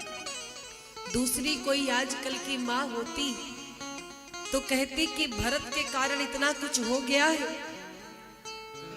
देखना ना चाहती आंख से, पर माँ कौशल्या का प्रेम देखे भरत जी के लिए।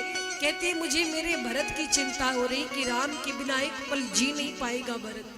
और जब इस प्रकार से कहा, कहती समझाइए।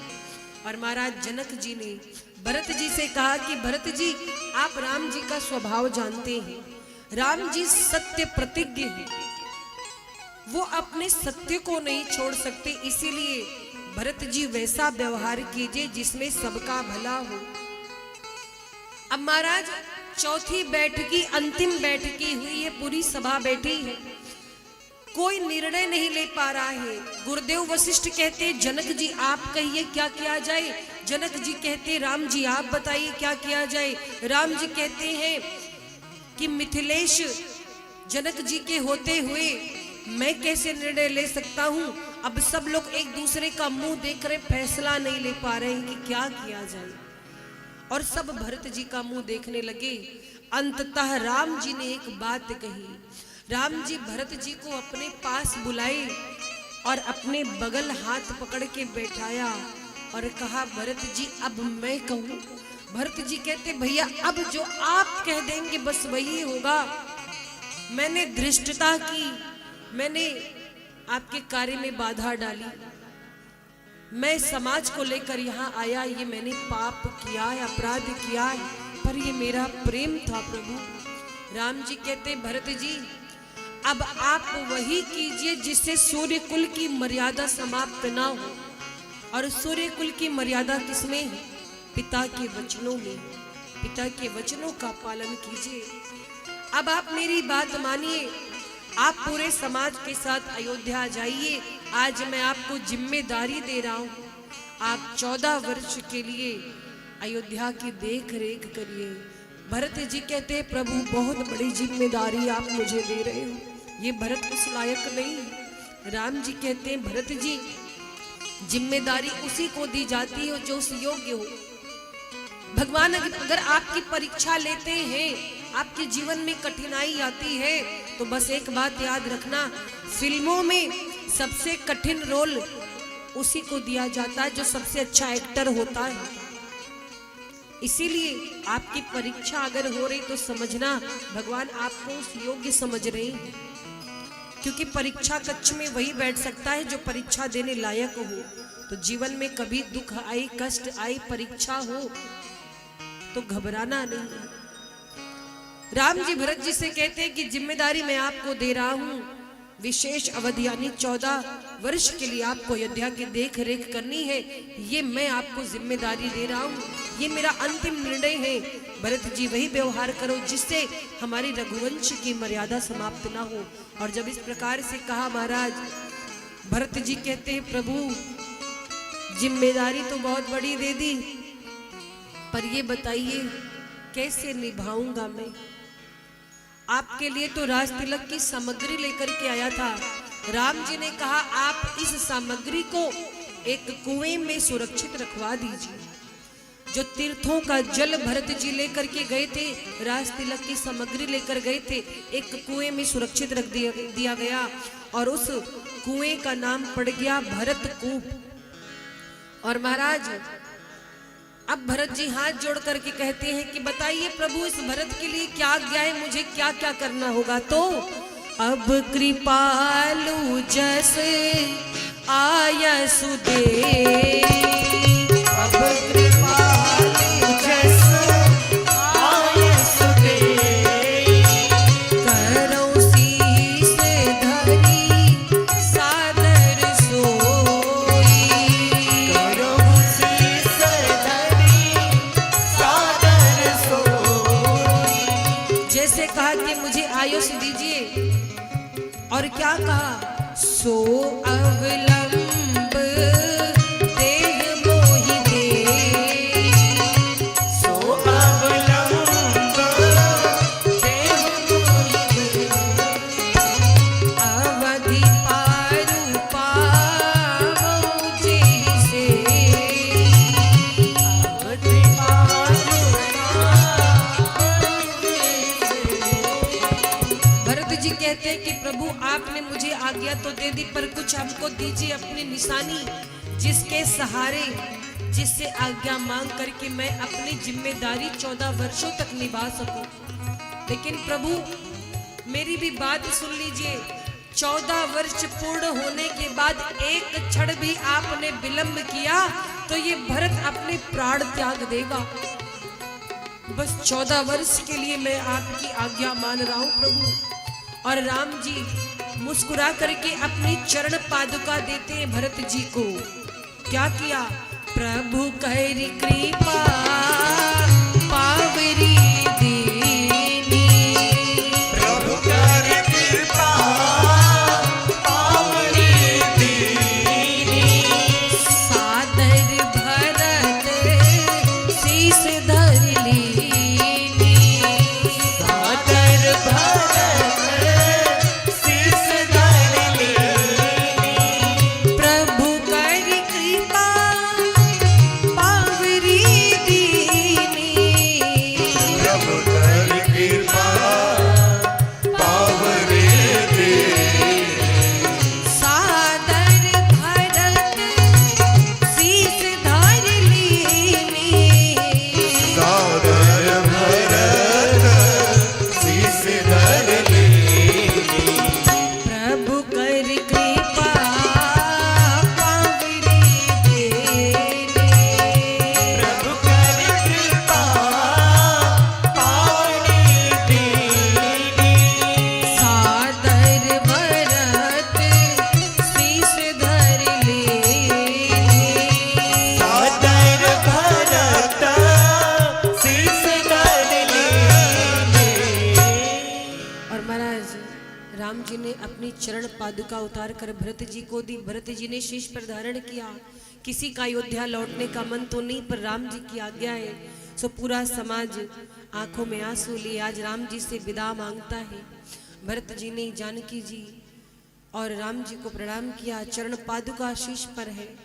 और महाराज राम भक्त ली चला रे राम की निशानी, राम भक्त ली चला रे राम की निशानी, राम भक्त ली चला रे राम की निशानी, राम भक्त ले चलाए राम की निशानी, शीश पर खड़ा हूँ, अखियों में पानी, शीश पर खड़ा अखियों में पानी, ओ शीश पर खड़ा हूँ, अखियों में पानी, शीश पर खड़ा अखियों में पानी, राम भक्त ली चला रे राम की निशानी, राम भक्त ले चलाए राम की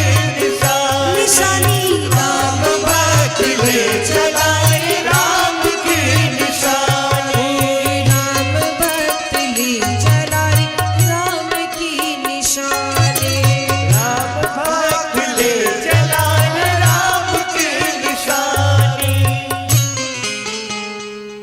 और महाराज इस प्रकार से भरत जी चरण पादुका लेकर के चल पड़े हैं अयोध्या की ओर। गोस्वामी जी लिखते हैं कि अयोध्या आ करके भरत जी ने वो तपस्या की है जो किसी ने की नहीं होगी। नंदी गांव करी परन कुटीरा, कीन निवास धर्म धुर धीरा। भरत जी का प्रेम देखिए, कोई ऐसा भाई दुनिया में नहीं हो सकता है। एक बात जान लो, अगर बांटना है तो भाई के दुख को बांटो, संपत्ति नहीं। आजकल संपत्ति बांटने वाले पर भाई के दुख को नहीं बांट सकते हैं। राम जी की कथा से सीखो। मान लो आपका कोई भाई धनवान नहीं, आपके पास बहुत है, तो आपका धर्म बनता है उसे सहयोग करना। पर ऐसे ऐसे भाई महाराज भाई का सर काट ले, इतनी इतनी जमीन के लिए ना लाठियां चल जाती, गोलियां चल जाती हैं। राम जी की कथा है। लोग भाई के सिर तक काट लेते हैं, जमीन तक हड़प लेते हैं, क्यों? अपने बच्चों को सुखी करने के लिए। लेकिन एक बात जान लेना, कथा कहती है जो भी भाई अपने भाई का शीश काटता है यानी धोखा करता है, छल करता है, भाई के साथ किया गया छल नरक के द्वार को खोल देता है, विनाश का कारण बनता है। भाई से बड़ा सगा कोई नहीं है, भाई से कभी बैर नहीं करना चाहिए। तो राम जी की कथा कहती है, भरत जी ने अपने प्रभु श्री राम के लिए जैसी तपस्या की, जो नियम किया, इस संसार में कोई नहीं कर सकता। वहां से आई तो क्या लगता है अयोध्या के राजमहल महल में रहने लगे भरत जी? नहीं, नंदीग्राम में गई और वहां पर पढ़ कुटी छवा कर रहने लगे कि मेरे भैया तपस्वी का जीवन जी रहे हैं, तो मैं महल का सुख नहीं भोगूंगा, जब तक भैया नहीं आते इसी पढ़ कुटी में निवास करूंगा। और भरत जी ने शीश पर जटाजूट धारण किया, राजसी वस्त्र का त्याग कर दिया, वल्कल वेश धारण किया है। और पता है आपको, भरत जी तो भूमि पर भी नहीं लेटते। क्यों? मेरे भैया राम जमीन पर लेटते हैं, ये भरत उनकी बराबरी कर सके ऐसा नहीं हो सकता। राम जी जो भूमि में लेटते, इसीलिए भैया भरत भूमि में गड्ढा खोद करके लेटते हैं कि मेरे भैया राम की मैं बराबरी कदाचित नहीं कर सकता। और महाराज सुंदर वस्त्र भोजन का त्याग कर दिया। जिस प्रकार से कंद मूल फल मेरे प्रभु श्री राम ने पाया, वैसे ही तपस्या भरत जी ने कहा है की है। और नित्य प्रति वो चरण पादुका की पूजा करते हैं, उससे आयुष मांग मांग करके राज्य कार्य करते हैं। अच्छा देखो, भरत जी का त्याग वर्णित है, पर शत्रुघ्न जी का त्याग किसी को नहीं पता। जब भरत जी नंदीग्राम में निवास करने लगे पर्णकुटी छवाकर, तो भैया शत्रुघ्न ने सोचा कि क्या मैं ही अभागा महल का सुख भोगने के लिए हूँ? भैया राम लक्ष्मण वन में है, भैया भरत मेरे पर्णकुटी छवाकर नंदीग्राम में रह रहे हैं, तो क्या ऐसे में मुझे शोभा देता है कि मैं अयोध्या के राज महल में रहूं? जहां पर भरत जी निवास कर रहे हैं, उसी से कुछ दूरी पर भैया शत्रुघ्न जी तपस्वी का जीवन जीना शुरू कर दिए। ये मेरे राम जी की कथा है। सबका त्याग दिखाई देता है, भाई भाई का प्रेम दिखाई देता है। और गोस्वामी जी कहते हैं, सिया राम प्रेम पीयूष पूरन होत जन्म न भरत को। सिया राम प्रेम पीयूष पूरन होत जन्म न भरत को। मुनि बल अगम जम नियम समदम विषम व्रत आचरत को। मुनि बल अगम जम नियम समदम विषम व्रत आचरत को। सिया राम प्रेम।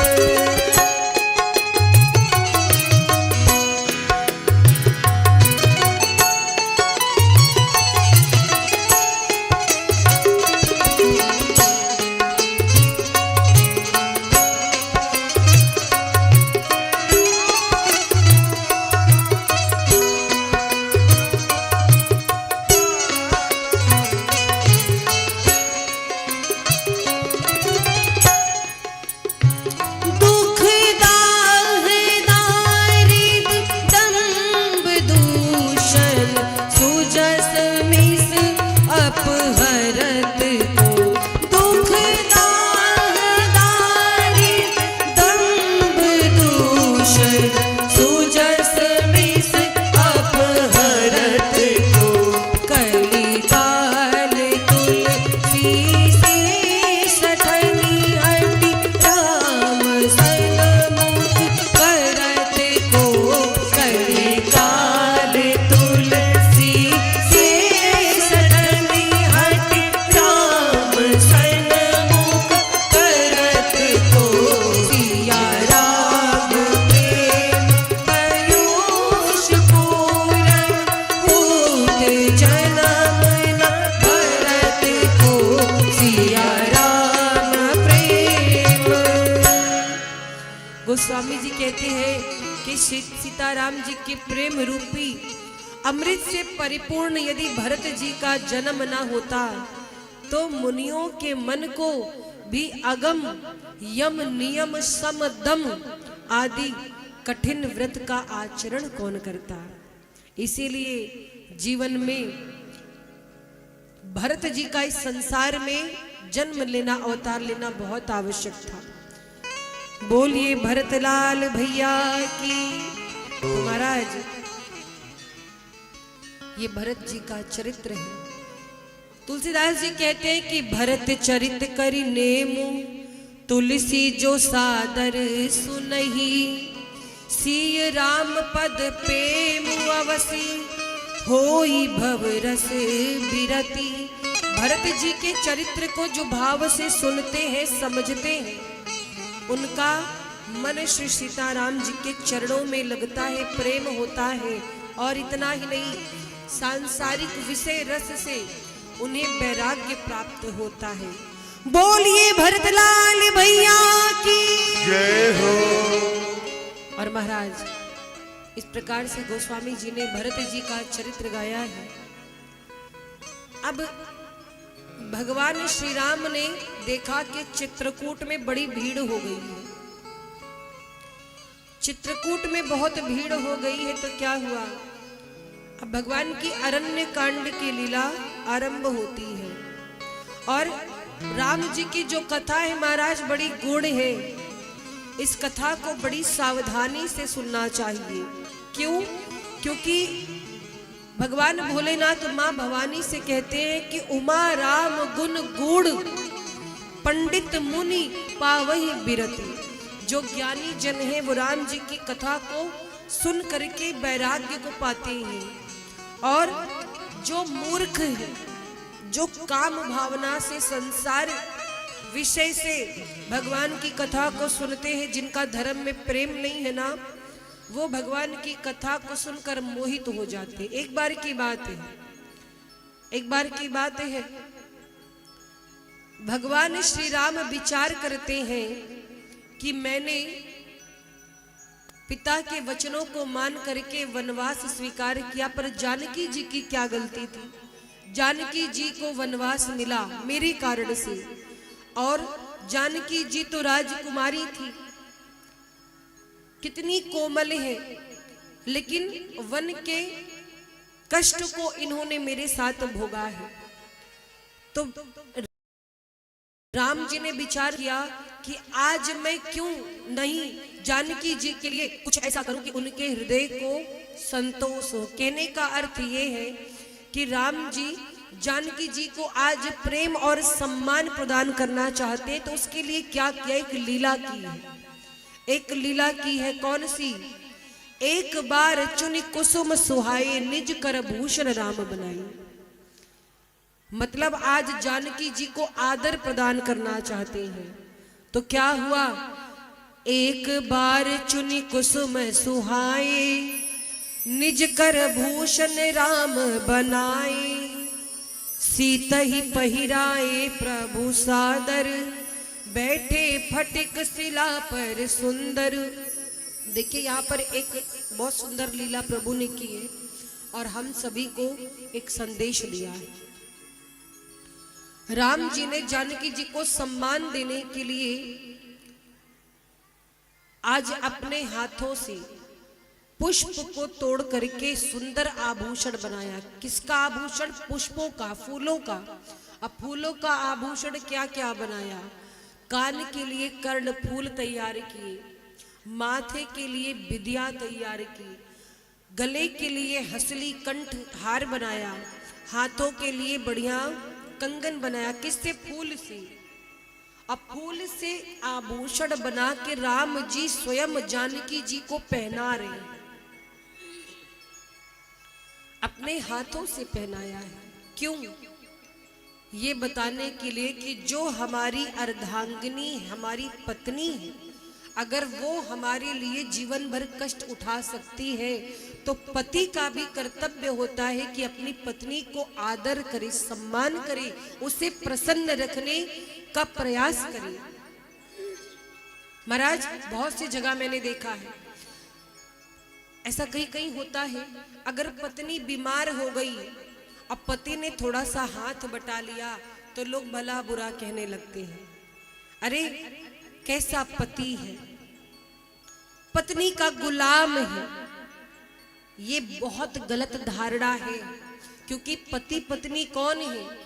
एक गाड़ी के दो पहिए हैं, एक भी पहिया खराब हुआ तो गाड़ी गृहस्थ की चल नहीं सकती। तो पत्नी के लिए लिखा गया है शास्त्रों में कि पति का सम्मान करे, पति से प्रेम करे, और पतियों को भी कहा गया है कि आप भी अपनी पत्नी का सम्मान करिए। पति पत्नी एक दूसरे का सम्मान करे, एक दूसरे के लिए विश्वास होना चाहिए, प्रेम होना चाहिए। तो अगर कोई पति अपनी पत्नी को सम्मान दे रहा है, किसी कार्य में हाथ बटा दे रहा है, तो उससे उसका पुरुषत्व समाप्त नहीं हो जाता। जैसे कहा जाता है कि आदमियों का काम है बाहर कमाना, औरतों का काम है घर देखना। ठीक है, जो सब दिन 365 दिन पूरे परिवार की सेवा कर रही है, अगर उसकी तबीयत खराब हो जाए, अचानक कोई समस्या आ जाए, तो क्या उसे सेवा नहीं मिल सकती? ऐसा नहीं महाराज। तो अगर गृहस्थी जीवन को चलाना है तो पति पत्नी को एक दूसरे का ख्याल रखना होगा, एक दूसरे की सेवा करनी होगी।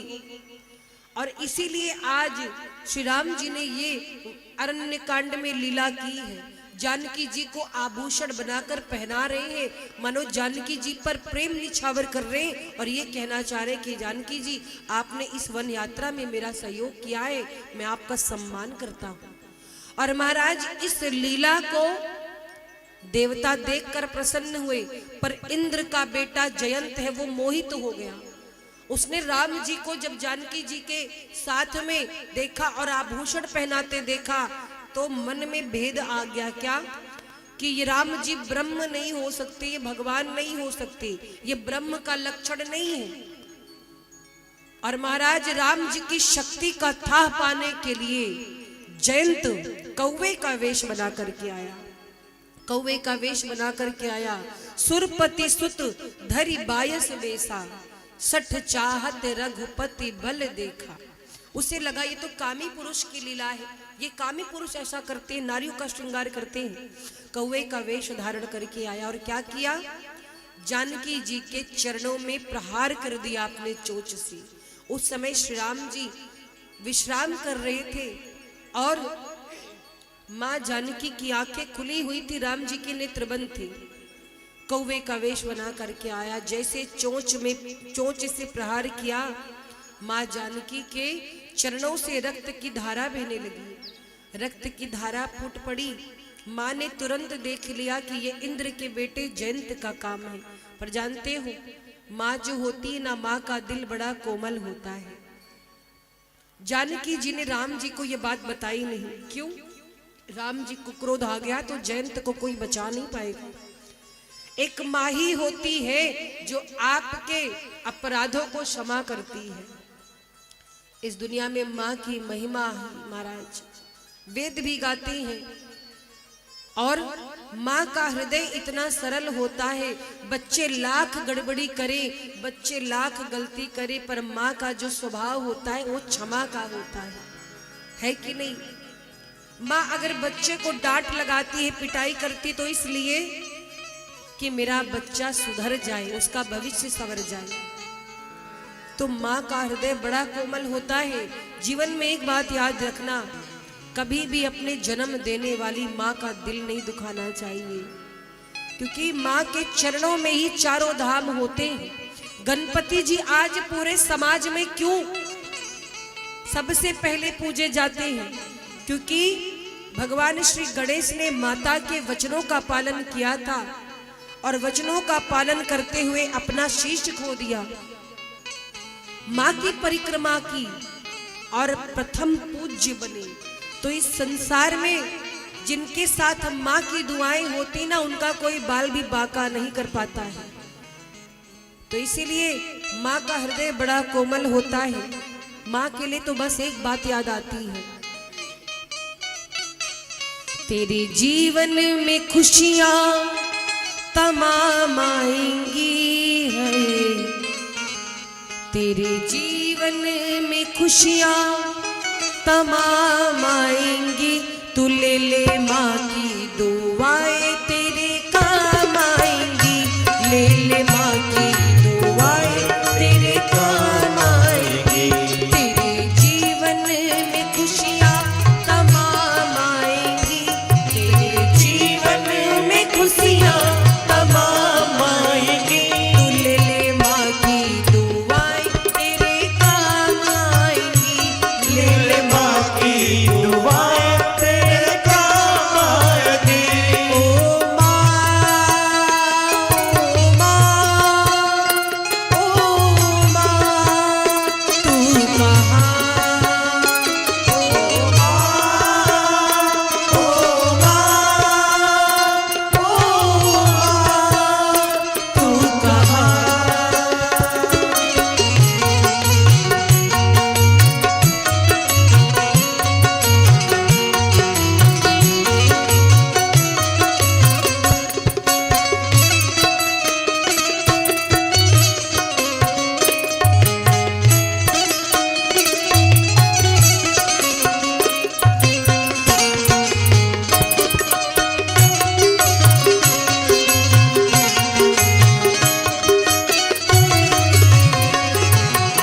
और माँ कितने कष्ट उठाती है बच्चे के लिए पता है। देखा जाए तो इस संसार में नारी सबसे कोमल होती है, पर जब बात आती है किसी के जीवन की तो उस समय नारी सबसे कठोर हो जाती है। कितनी बड़ी पीड़ा को सह करके 9 महीने गर्भ में रख करके बालकों को और जन्म देती, कितना कष्ट उठाती एक माँ। और वही बच्चे बड़े होकर के माँ के उपकारों को भूल जाते हैं। तो 9 महीने तन के सांचे में ढालती है माँ।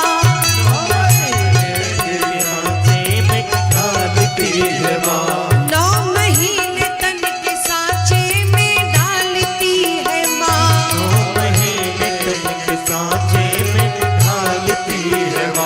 फिर जन्म देती है हमको पालती है माँ। फिर जन्म देती है हमको पालती है माँ।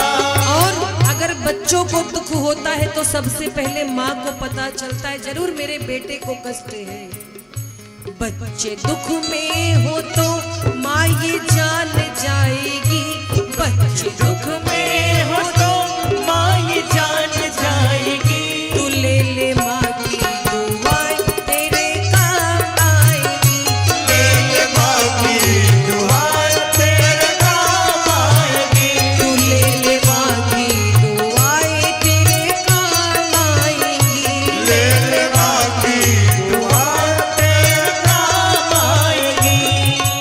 आज का समय ऐसा है महाराज, ये जो युग है ना, कलयुग जिसका नाम है, सब स्वार्थी हो गए हैं।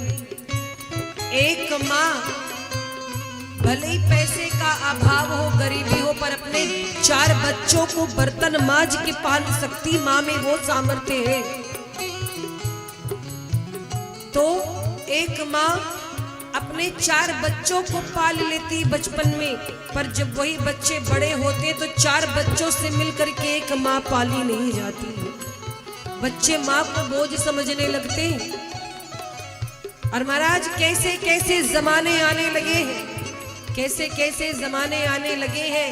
अब तो माता पिता अपने ही घरों में घबराने लगे हैं।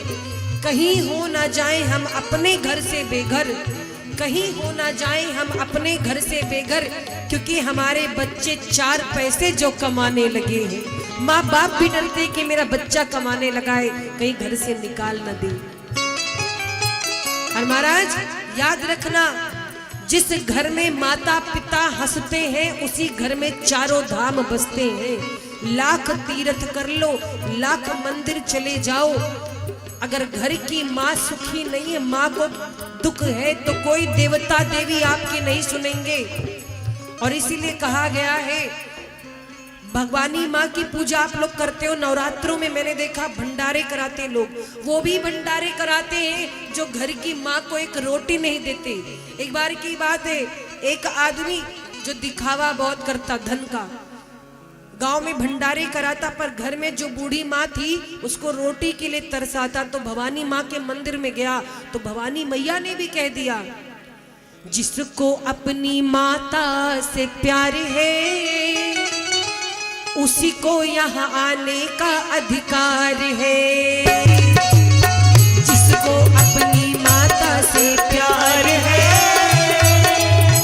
उसी को यहाँ आने का अधिकार है।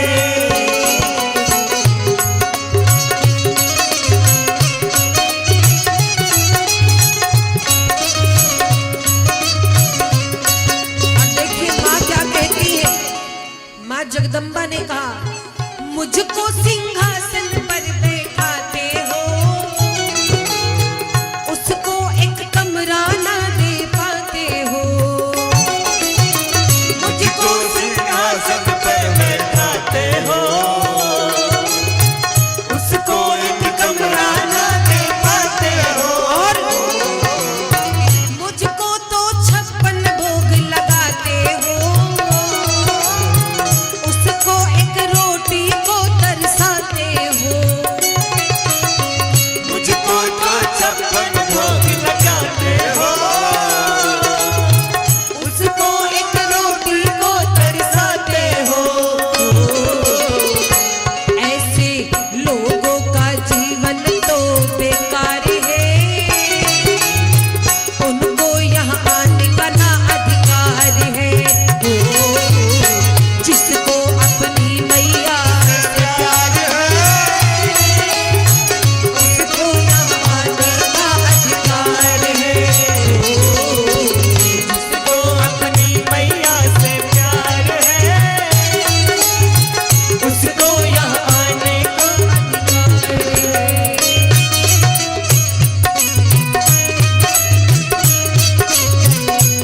बोलो अपने अपने माता पिता की। जय हो।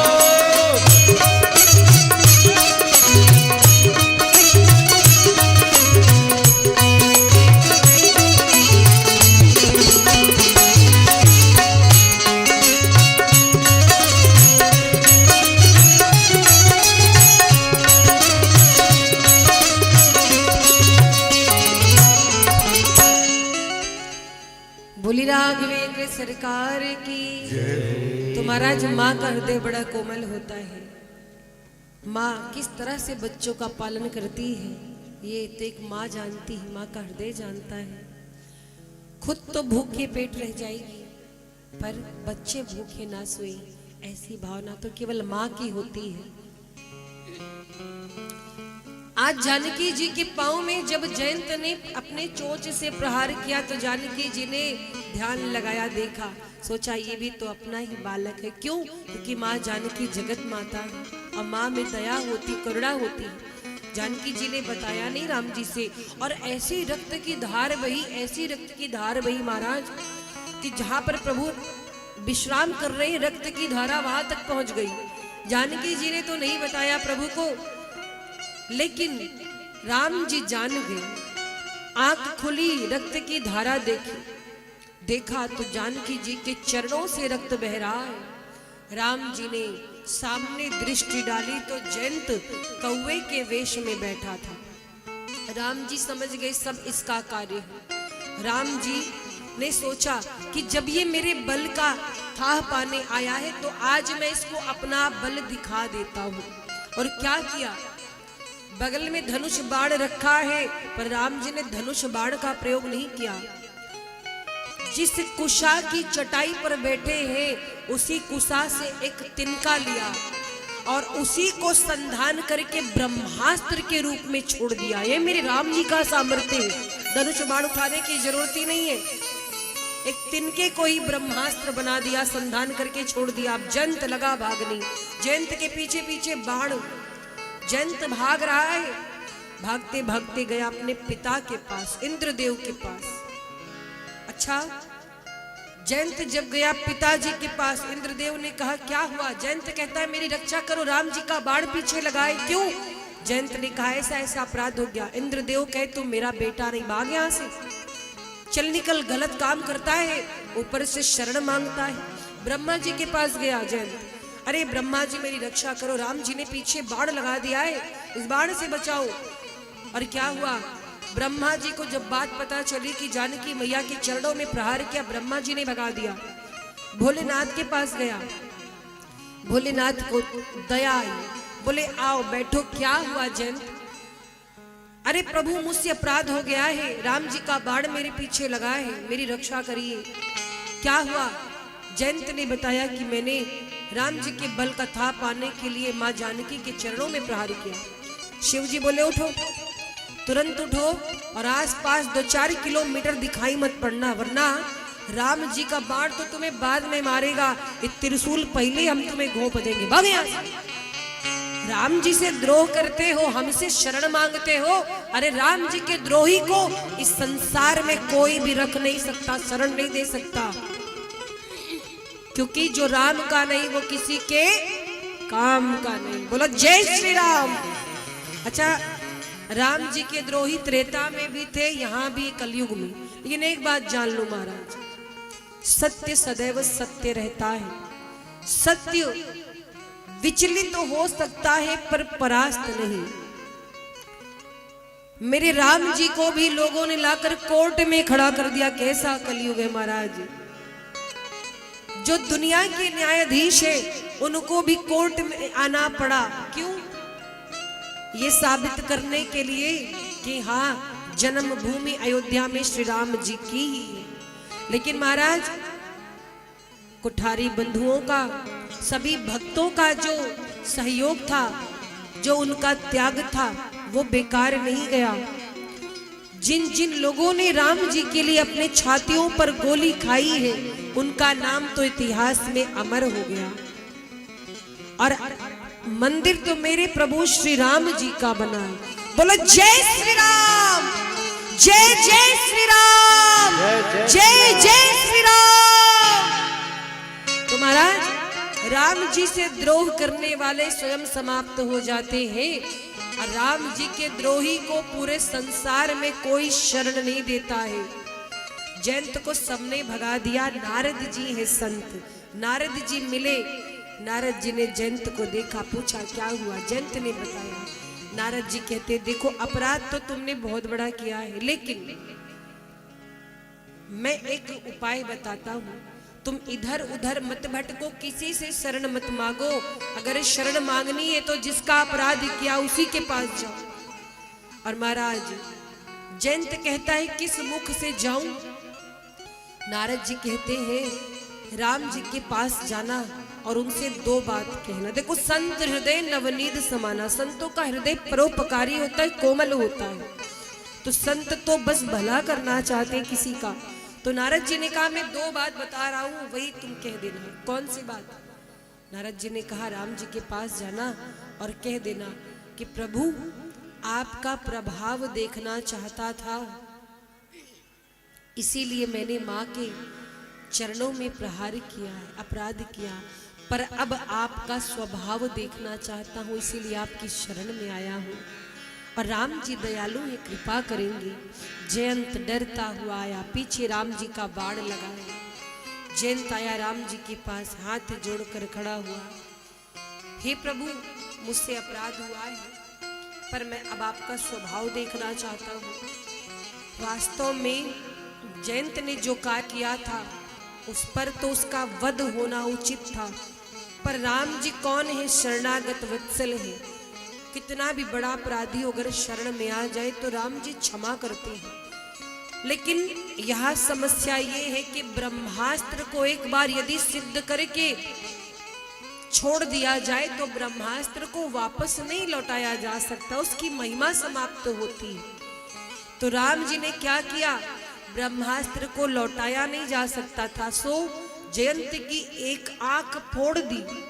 वध नहीं किया, खाली एक आंख फोड़ दी। क्यों? मनु राम जी कहना चाहते हो कि तुम हमको जानकी जी को अलग समझ रहे हो। अरे हम और जानकी एक तत्व है, अलग नहीं है। और जो भेद करता है उसकी वही गति होती जो जयंत की हुई। तो महाराज, श्री सीताराम जी अलग नहीं है, एक ही है। श्री राम जी की शक्ति है माँ जानकी, और जो इन्हें अलग अलग देखता है, स्त्री पुरुष भाव से देखता है, उससे बड़ा मूर्ख कोई नहीं है। तो महाराज इस प्रकार से श्री सीताराम जी ने कृपा की है जयंत पर। तेरे सिर पर सीताराम फिकर फिर क्या करना, तेरे सिर पर सीताराम फिकर फिर क्या करना, तेरे सिर पर सीताराम फिकर फिर क्या करना, सिर पर सीताराम फिकर फिर क्या करना, क्या करना, क्या करना, क्या करना, क्या करना, अरे क्या करना भाई क्या करना, क्या करना भाई क्या करना, तेरे सिर पर सीताराम फिकर फिर क्या करना, सिर पर सीताराम फिकर फिर क्या करना। तालियों की सेवा करते हुए हरि बोल।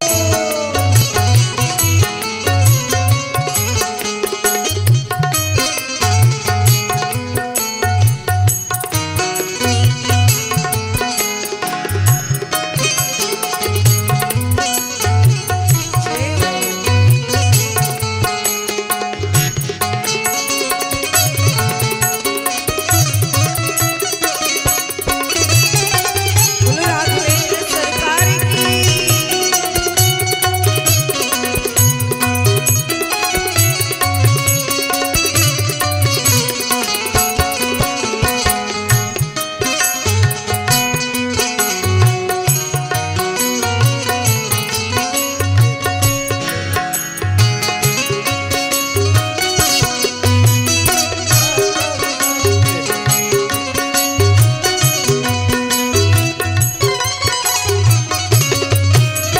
पितु रघुवर श्री जानकी मैया, पितु रघुवर श्री जानकी मैया, पितु रघुवर श्री जानकी मैया, पितु रघुवर श्री जानकी मैया, फिर क्यों परेशान हो भैया, फिर क्यों परेशान हो भैया, फिर क्यों परेशान हो भैया, फिर क्यों परेशान हो भैया, तेरे कटेंगे कष्ट तमाम फिकर फिर क्या करना, तेरे कटेंगे कष्ट तमाम फिकर फिर क्या करना, तेरे सिर पर सीताराम फिकर फिर क्या करना, सिर पर सीताराम फिकर फिर क्या करना।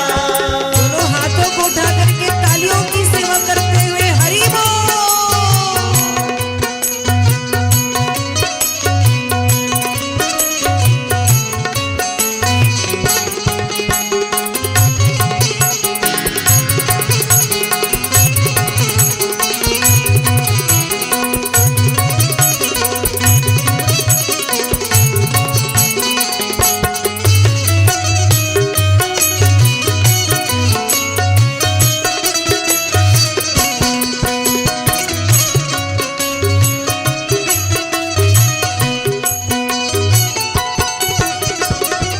और एक भक्त का भाव क्या है, क्या कहता है, अगर प्रभु मन मानी करेंगे, अगर प्रभु मन मान करेंगे, अगर प्रभु मन मानी करेंगे, अगर प्रभु मन मान करेंगे, नहीं शरणागत की पीर हरेंगे, नहीं शरणागत पीर हरेंगे, नहीं शरणागत पीर हरेंगे, नहीं शरणागत पीर हरेंगे, तो तब होगा बिरत बदनाम, तब होगा बिरत बदनाम, फिकर फिर क्या करना,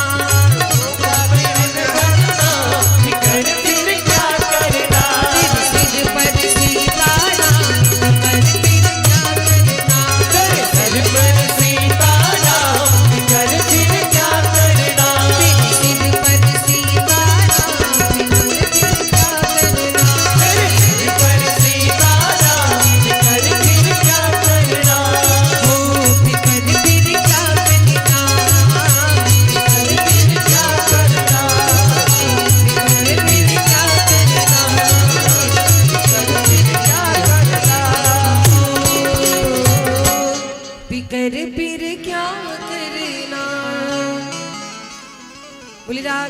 सरकार की जय हो। महाराज भगवान के प्रति मन में कभी मोह नहीं होना चाहिए, भेद नहीं होना चाहिए, बस लीला का दर्शन करें। जो बातें आपको लगे कि ये जीवन में उतारने योग्य है उसे उतारें। तो महाराज भगवान श्री राम जी ने चित्रकूट में बसकर बहुत सारे अपार चरित्र के एक दिन मन में विचार किया कि चित्रकूट में सबको पता चल गया है हमारे विषय में, अब ज्यादा यहाँ पे रहना ठीक नहीं, भीड़ बढ़ जाएगी।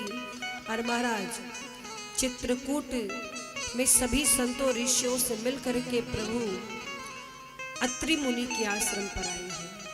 अत्रि मुनि के आश्रम पर आए। अत्रि मुनि कौन? जिनकी पत्नी है माँ अनुसुईया। अनुसुईया बहुत बड़ी पतिव्रता नारी है, इतनी पतिव्रता नारी जिन्होंने एक बार अपने तपोबल से ब्रह्मा विष्णु महेश यानी शिवजी को 6 महीने का बालक बना दिया था।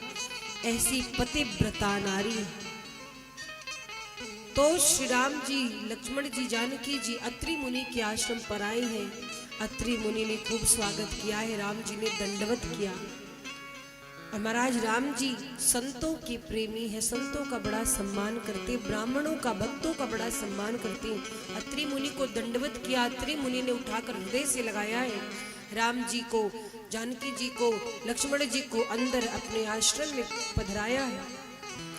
खूब राम जी का स्वागत किया है। अनुसुईया जी जानकी जी को अंदर लेके गई, अंदर कक्ष में लेकर के गई। और महाराज गोस्वामी जी लिखते हैं कि दिव्य बसन भूषण पहिराई। आज अनुसुईया मैया ने जानकी जी को दिव्य वस्त्र आभूषण भेंट किए। अच्छा, यहाँ पर विचार करने वाली बात है, अनुसुईया जी है ऋषि पत्नी,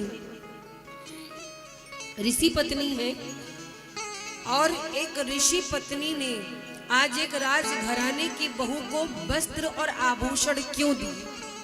क्या जानकी जी के पास वस्त्र नहीं है? क्या आभूषण नहीं है? या उन्हें कोई कमी है?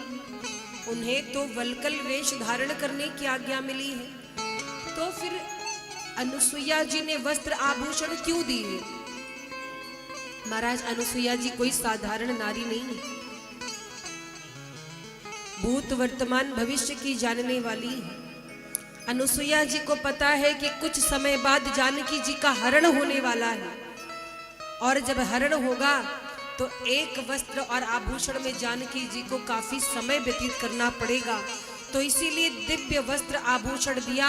इस वस्त्रों की, इस आभूषणों की विशेषता थी कि कभी मैले नहीं होते थे, सदैव नए रहते थे, चमकते रहते थे।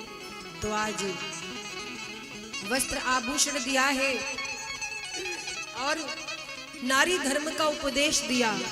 कहा कि नारियों के लिए एक ही व्रत है, एक ही धर्म एक व्रत नेमा,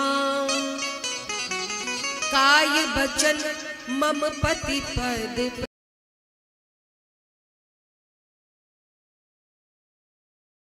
प्रेमा। नारियों के लिए एक ही व्रत है, दुनिया भर के व्रत रखने की जरूरत नहीं। कौन सा व्रत? केवल पति के चरणों की सेवा, पति की परिस्थिति को समझना। अच्छा, एक बात आज मैं आपसे चर्चा करूं। आप लोग ये विचार करते हो ना कि ऐसा कर्म करेंगे तो हम को स्वर्ग मिलेगा, अच्छा करेंगे तो स्वर्ग मिलेगा, बुरा करेंगे तो नरक मिलेगा, है ना? इसी से तो लोग डरते हैं कि हमें नरक ना जाना पड़े, हमें स्वर्ग मिले। आपको पता है नरक और स्वर्ग किसे कहते, कहाँ है स्वर्ग और नरक? मालूम है? किसी को पता है स्वर्ग कहाँ है और नरक कहाँ है? नहीं मालूम? चलिए आज आपको हम बताते हैं। इसी धरती पर जीते जी आप स्वर्ग देखते हैं, और इसी धरती पर जीते जी आप नरक देखते हैं। मरने ऊपर जाने की कोई जरूरत नहीं। करोड़ रुपए की बात मैं आज आपको बता रही हूँ, सुनिएगा, समझिएगा। आज मैं आपको कुछ लक्षण बताऊंगी, बीमारी का पता खुद लगाना, आप स्वर्ग में हो कि नरक में हो। 4 लक्षण मैं आपको स्वर्ग के बताऊंगी और 4 ही लक्षण मैं नरक के बताऊंगी। अभी आपको तय करना, आप जानो आप स्वर्ग में हो कि नरक में हो, ठीक है? बीमारी का पता आप लगाना, लक्षण हम बताते। तो पहले बताओ, मैं नरक के लक्षण बताऊं कि स्वर्ग के बताऊं? पहले नरक? नहीं, चलो पहले नरक का बता देते हैं। पहले गड़बड़ चीज सुननी चाहिए, उसके बाद अच्छी चीज। तो चलिए पहले मैं आपको नरक के लक्षण बता रही हूँ। कौन कौन यहाँ पर नरक में जी रहा है वो आप अंदर से जानो, संकेत मैं दे रही हूँ, सुनना। पहला लक्षण नरक का कौन सा है? मैले कपड़े कर्ज सिर, मैले कपड़े कर्ज सिर, 4 लक्षण है नरक के। मैले कपड़े कर्ज सिर, घर कलिहारिनी नारी, और बच्चे जब हो नालायक तो नरक के लक्षण 4। पहला लक्षण है मैले कपड़े। मैले कपड़े मतलब किसी कार्य विशेष को करते समय कपड़े गंदे होते, ये तो कॉमन सी बात है। पर कुछ लोग को आदत होती है मैले कपड़े पहने रहो, गंदे कपड़े पहने रहो, जब तक सामने वाला न कह दे भैया नहा लो। कुछ लोग की आदत होती गंदगी में रहने की। मेरे कहने का अभिप्राय है, तो कोई तबीयत खराब है, कोई ऐसी अवस्था है तो अलग बात है, पर आपकी आदत है गंदगी में रहने की, स्नान न करने की, मैले कुचैले वस्त्र पहनने की, तो ऐसा व्यक्ति नरक में जी रहा है। ये पहला लक्षण है नरक का, मैले कपड़े। दूसरा लक्षण है कर्ज सिर, जिसके सिर पर कर्जा होता है समझो नरक में जी रहा है। अच्छा, कर्ज भी इंसान कैसे लेता है? कुछ लोग तो मान लो बेटी का विवाह करना है, बच्चे की पढ़ाई या कोई आकस्मिक खर्च आ गया तो कर्ज लेते दे देते। तो कुछ लोग जीवन भर दे नहीं पाते, मुंह छुपा कर भागते हैं ऐसे, कोई देखना नहीं। अगर ऐसी नौबत आ गई तो आप नरक में जी रहे हो, क्योंकि महाराज जिसने कर्ज लिया है वो स्वतंत्र नहीं है। तो कहते पराधीन सपने हो सुख नाही। आप किसी का कुछ बकाया है तो बोलो, मन में टेंशन बनी रहती है ना, देना है देना है, जब तक देते नहीं है तो चैन नहीं पड़ता। तो समझो ऐसे लोग नरक में जी रहे जो कर्जदार है, कर्जा चुका नहीं पा रहे हैं। अच्छा, कभी कभी तो आवश्यक कार्यों से लोग कर्ज लेते हैं, चलो समझ में आता है।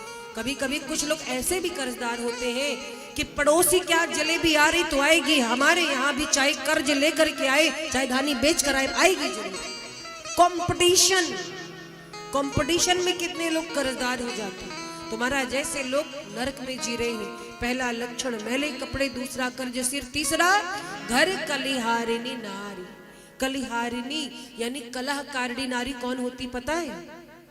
गुस्सा तो नहीं हो गया आप लोग? बताएं, आप लोग कहो तब बताएं। बताएं कितने माताएं चाहती कि हम बता दें? कुछ लोग सोच रहे हैं हम नहीं बोलेंगे। चलिए हाथों को नीचे कर लीजिए, हम बता देते हैं। कलहकारिणी मैया कौन होती? मैं आप लोग की बात नहीं कर रही, आप लोग बहुत अच्छे हैं, अभी एक दिन रहना है हमको, अब बहुत अच्छे हो आप लोग, मैं कहीं और की बात कर रही हूँ। तो कलहकारिणी नारी का मतलब वो नारी जो घर में कोई अतिथि आ जाए तो देखकर जल भून जाए, पहुंच गई मुंह उठा करके, अब चलो इनके लिए खाना बनाओ, बिना बताए चले आते हैं। सास के बिलोकत सिंह सी दहाड़े है। सास अगर कुछ बोल दी तो तुरंत सीना तान कर खड़े, तुमसे कम है क्या है? तुम सास हो लेकिन हम भी बहू हैं पूरी कलयुगी, 24 घंटा मुंह लगी रहे, लड़ती रहे, सास ससुर का सम्मान न करे। पति अगर फोन कर दिया 2-4 लोग का एक्स्ट्रा भोजन बना दो, नौकर हूं मैं आपकी, सारा दिन यही करते रहूंगी, मैं नहीं बना पाऊंगी। और कहीं पड़ोसन ने साड़ी दिखा दिया तो हम 2500 की साड़ी लाए तो घर में जाके बेहोश हो जाए, को भवन में चली जाए। उसका पति कितना प्यार करता है, कितना लाकर देता है, तुम आज तक एक बिंदी लाकर दिए मुझे, मायके का लेती हूँ, सब मायके वाले मुझे जिंदा रखते। बार बार पति की परिस्थितियों पर पति को कोसे ताना मारे, पति को गाली दे, भला बुरा कहे, या पति बीमार हो जाए और पत्नी कहे लो अब एक आफत और आ गई, इनकी सेवा करो कहीं जाने को ना मिले। मैं ये नहीं कह रही कि सभी नारियां ऐसी होती, पर कहीं कहीं माताएं ऐसी होती, घर में क्लेश झगड़ा, किसी को देखकर ईर्ष्या करना, वो कितना कमा रहा है मेरे घर तो नहीं आ रहा है, सोच सोच करके हाय करना, क्लेश करना। ऐसी माताएं जिस घर में है, जो साफ सफाई नहीं रखती, जो किसी की सेवा नहीं करती, पूरे मोहल्ले में जिनकी चर्चा होती बड़ी लड़ाकू है, भैया इससे बोलना बहुत बहुत लड़ंकिन है, एक बोलोगे चार सुनाएगी। ऐसी माताएं जिसके घर में भैया समझो वो नरक में जी रहा है। और चौथा लक्षण, जब औलाद नालायक हो, बेटा बेटी, बेटा बेटी पिता के छाती पर सवार रहे, आपने हमारे लिए किया क्या है? अरे पूरा जीवन जो बाप जो माँ आपके लिए अपना व्यतीत कर दिए, उस माँ बाप से कहे तुमने हमारे लिए किया क्या है बुढ़ापे में। ऐसी नालायक औलाद जिसके पास हो, जो खुद तो पिए पिताजी से बोले पिताजी आपको भी ला दूं, चलेगी थोड़ी थोड़ी। ऐसी नालायक औलाद हो तो समझो इंसान नरक में जी रहा है। अब कौन कौन जी रहा वो पता लगा लेना, लक्षण मैंने बताया। चलो ये तो नरक के लक्षण थे। अब स्वर्ग के लक्षण कितने लोग सुनना चाहते हैं? ये देखो स्वर्ग सब सुनना चाहते हैं, चलिए सुनाते हैं। स्वर्ग के लक्षण 4 हैं। स्वर्ग के 4 लक्षण कौन है?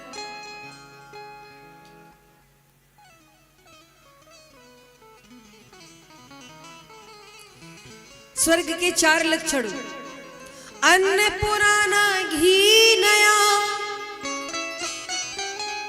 अन्न पुराना घी नया, घर सतवंती नारी, और बच्चे जब हो लायक तो स्वर्ग के लाचन चार। अन्न पुराना मतलब घर में पहले से भंडार भरा है, रखा है अनाज और नया आ जाए। जिस घर में अन्न की कमी ना हो और जहां पर घी नया खाया जाए। घी नया मतलब भैया जिसके बढ़िया गाय भैंस होगी वही घी नया खा सकता है ना। ये तो हम जैसे लोग जिन्हें कोई काम तो है नहीं, ऊसर करे ना बंजर जाए, बैठे बैठे हलवा खाए। कथा में जाते हैं माताएं एक से एक बढ़िया व्यंजन बना के लाती है देसी घी में, और हम लोग को फ्री में मिलता है। तो एक तो हम लोग की भी किस्मत बड़ी अच्छी, राम जी की कृपा, आप लोग का प्रेम मिलता रहता है। या तो वो लोग जिनके द्वार पर 80-90 हजार की भैंस बंधी हो बढ़िया, वो घी खा सकते हैं नया। तो अन्न पुराना घी नया, घर सतवंती नारी, जिसके घर की नारी संतोषी हो। कैसी भी परिस्थिति हो, अगर मान लो बिजनेस में कुछ डील डॉल हुआ, पति कह दे पत्नी से कि देखो इस बार हम तुम्हारे लिए नई साड़ी नहीं ला पाए, तो पत्नी कहे कोई बात नहीं, अलमारी में इतनी सारी रखी तो है, क्या करूंगी इतनी सारी साड़ी। मतलब पति की परिस्थितियों को समझे, हर छोटी छोटी बात अपने घर पे फोन करके ना बताए, सास ससुर की सेवा करे, ये सौभाग्य हो। घर में छोटे बच्चे हैं तो प्रेम से रहे। और महाराज अगर कोई अतिथि आ जाए, घर में कभी भोजन कम भी पड़ जाए, कोई पूछे भोजन किया, अरे मैंने कर लिया, हाँ मुझे मिल गया, मैंने खा लिया। ऐसी संतोषी नारियां जिस घर में होती साक्षात लक्ष्मी स्वरूपा होती। घर में साफ सफाई हो, सुबह उठकर सबको प्रणाम करे, स्नान करे और पूजा पाठ करके घर के लिए भोजन बनाए, सेवा करे। ऐसी माताएं जहाँ है समझो वो सतवंती नारी है और वो घर स्वर्ग है। तो ये लक्षण तीसरा था। और चौथा है बेटे जब हो लायक, औलाद लायक हो, मतलब पिता कह दे कि बेटा तुम्हें इस काम से 1 घंटे बाद जाना है, बेटा भले 1 घंटे बाद जाए पर तुरंत कह दे लाइए पिताजी गाड़ी की चाबी लाइए, तुरंत उठ करके आज्ञा मान ले। ऐसे बच्चे जिस घर में होते हैं वो घर स्वर्ग होता है। अब आपको स्वर्ग नरक के लक्षण पता चल गए? चल गए। अब आप जानो आप किस में जी रहे हो, काम था हमारा बताना। तो महाराज इसी धरती पर स्वर्ग है, इसी धरती पर नरक है। और आज अनुसुईया जी जानकी जी को पतिव्रत धर्म का पालन करने की शिक्षा देती हैं, कहती हैं एक ही धर्म एक व्रत नेमा, काय बचन मम पति पद प्रेमा। और कोई नारी अपने पति अपने परिवार की सेवा करके मोक्ष की प्राप्ति कर सकती है। उसे किसी भी व्रत की तपस्या की जरूरत नहीं। लेकिन एक बात है, माताएं कहती हैं कि हर बात क्या नारियों के लिए लिखी है शास्त्रों में? नारियों को पति का सेवा करना चाहिए, पति की आज्ञा माननी चाहिए। क्या पतियों के लिए भी धर्म है? बिल्कुल है। अगर सीता जैसी नारी चाहते हो तो तुमको भी राम बनना होगा। बोलो सही कह रही कि नहीं? सीता जैसी पत्नी चाहते हो, पहले खुद राम बनो। आपको भी एक जिम्मेदार व्यक्ति बनना पड़ेगा। उसके सुख दुख की आपको चिंता होनी चाहिए। हर एक कार्य नारी कर सकती है, लेकिन एक नारी भरे समाज में अपना अपमान नहीं सह सकती। कुछ पुरुषों की आदत होती, माताओं से कोई गलती हो, ये नहीं कि किनारे जाकर समझा दो, सबके सामने अपमानित करने लगेंगे। पढ़ी लिखी नहीं है, गवार कहीं की। अरे 4 लोगों में जब आप अपनी पत्नी का सम्मान नहीं करोगे तो क्या आशा करते हो कि दुनिया उसको सम्मान देगी? पहले आप नारी का सम्मान करो। जो नारी आपके लिए सब कुछ छोड़कर, अपना घर द्वार छोड़ करके आई है, आपका कर्तव्य है आप उसका पालन पोषण करो, उसके आवश्यकताओं की पूर्ति करो, भोजन की, रहने की। और महाराज, पुरुषों के लिए भी एक उपदेश है। क्या? नारियों के लिए कहा है कि केवल अपने पति का सम्मान करें, अपने पति की पूजा करें, पति की सेवा करें। नारियों का धर्म है तो पुरुषों का भी धर्म है। सुंदरकांड में चौपाई आती है, सो पर नार लिलार गोसाई तजहु चौथ के चंद की नाई। अपनी पत्नी से प्रेम करिए, संतुष्ट रहिए, पर नारी को बुरे दृष्टि से देखना भी पुरुषों के लिए पाप है। किसी भी नारी पर कुदृष्टि डालना पाप है, ये पुरुषों के लिए भी कहा गया है। तो महाराज, जानकी जी को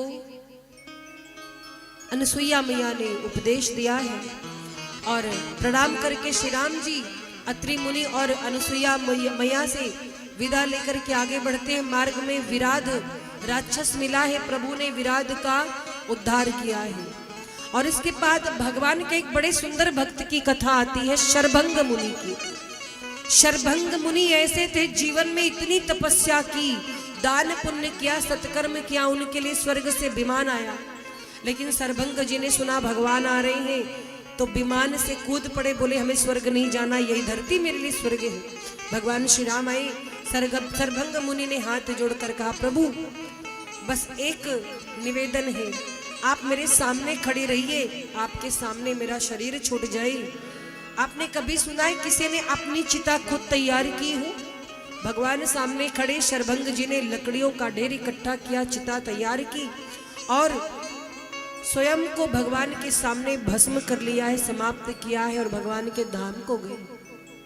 भगवान श्री राम आगे बढ़े हैं वन मार्ग में, तो भूमि पर बहुत सारी हड्डियों को देखा है। हड्डियों का जब ढांचा देखा, राम जी ने ऋषियों से पूछा ये अस्थियां किसकी हैं? तो मुनियों ने कहा कि ये अस्थियां ऋषियों की हैं, ब्राह्मणों की हैं, तपस्वियों की हैं, निशाचरों ने उन्हें मार डाला है, खा गए हैं। और राम जी की आंखों में आंसू आ गए कि मैं तो पृथ्वी का भार उतारने आया हूँ, मेरे रहते ब्राह्मणों, ऋषियों, संतों की ये दुर्दशा। और महाराज क्या हुआ?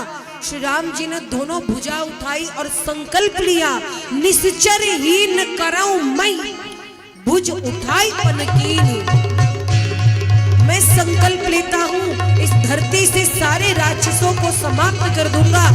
और महाराज उसी दिन राम जी ने प्रतिज्ञा की कि बुराई का अंत कर दूंगा और धर्म की स्थापना इस पृथ्वी पर करूंगा। बोलो राघवेंद्र सरकार की। और महाराज इसके बाद भगवान के एक बहुत सुंदर भक्त मिले, सुतीक्षण जी। सुतीक्षण जी कौन है? अगस्त मुनि के शिष्य हैं।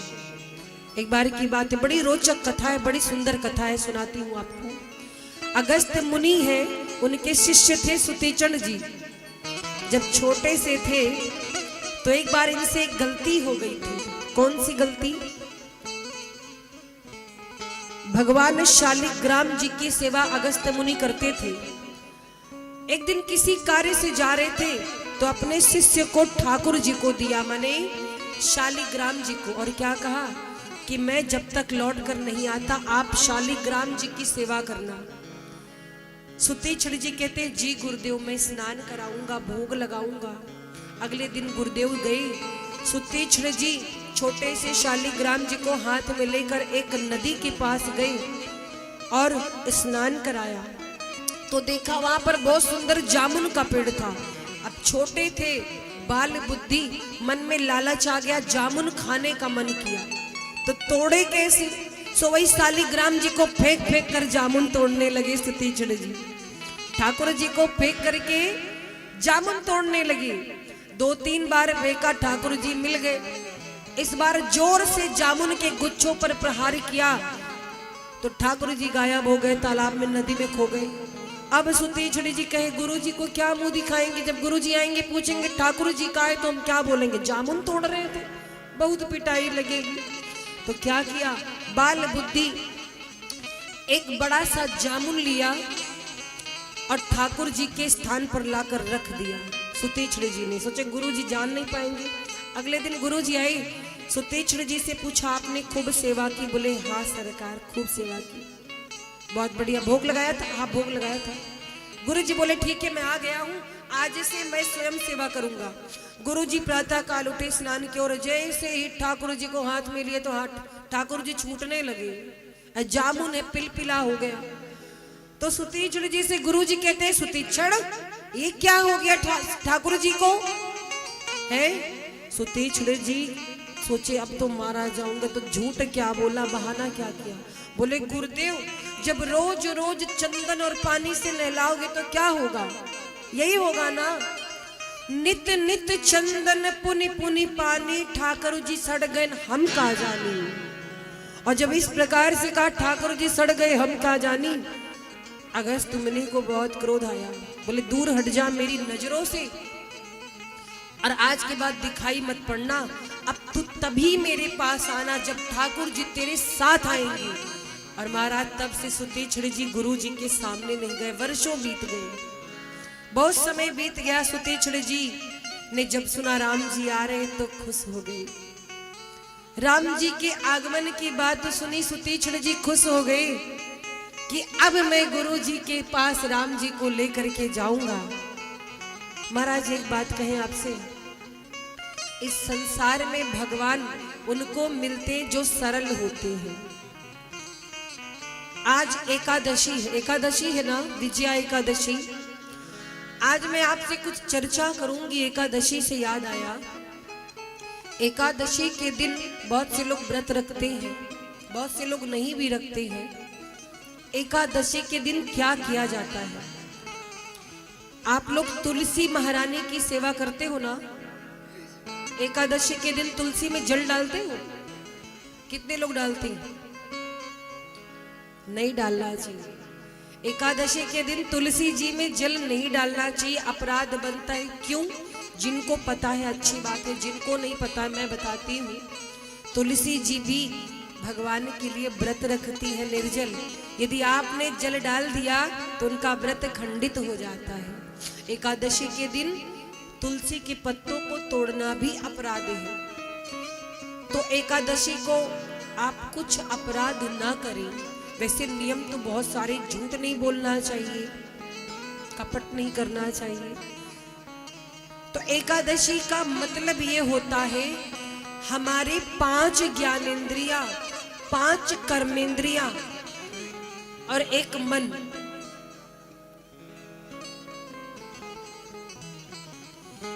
पांच ज्ञानेंद्रियां, 5 कर्मेंद्रियां और एक मन, ये मिलकर के हो गई 11।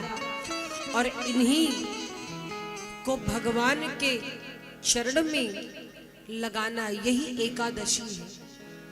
अपनी 5 कर्मेंद्रियों को, 5 ज्ञानेंद्रियों को और एक मन को भगवान के चरणों में रखना, भजन करना, यही एकादशी है।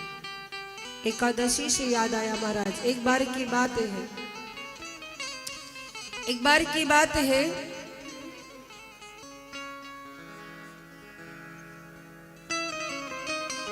अच्छा सूचना है, आज एकादशी के पर्व पर जो भी माताएं व्रत होंगी वो साबूदाना का प्रसाद है उसे ग्रहण करके जाएंगी। आपकी भी व्यवस्था हुई है।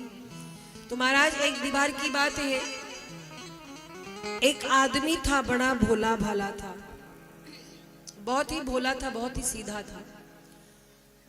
तो कोई काम नहीं करता था, बस बैठे बैठे खाता था। आजकल जो काम धाम नहीं करता ना, उसकी कोई इज्जत नहीं होती समाज में। लोग बोझ समझते, घर वाले भी बोझ समझते, ये पैसा नहीं कमाता, भगाओ इसको। तो उसके घर वालों ने कहा कि काम धाम करता नहीं है, बस 4 टाइम बैठ के खाता है, भगाओ इसको।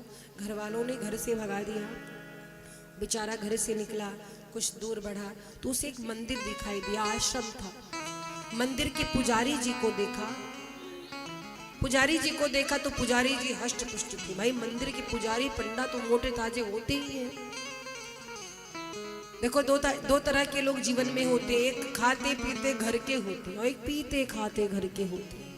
तो पीते खाते घर वाले दुबले पतले और खाते पीते हम जैसे। विनोद की बात थी। तो महाराज पुजारी जी लोग अक्सर मोटे होते, तगड़े होते। पुजारी जी को देखा, उसने सोचा खाते खूब होंगे।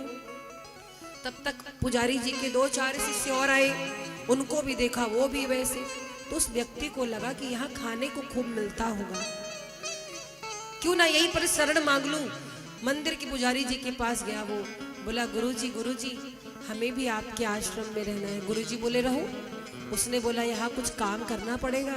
गुरुजी बोले कोई काम नहीं, हमारे यहाँ तो बस आरती होती है, आरती में खड़े रहो, भजन करो बस। सोचा बहुत बढ़िया, यहाँ तो काम भी नहीं करना पड़ेगा, घर से बढ़िया तो यही आश्रम ही है। बोला गुरुजी बताइए यहाँ भोजन की क्या व्यवस्था है, पंगत होती है? गुरुजी बोले हाँ 2 टाइम होती है, सुबह शाम। बोला बस 2 टाइम होती है। गुरुजी बोले अच्छा तुम 4 टाइम पा लेना भैया।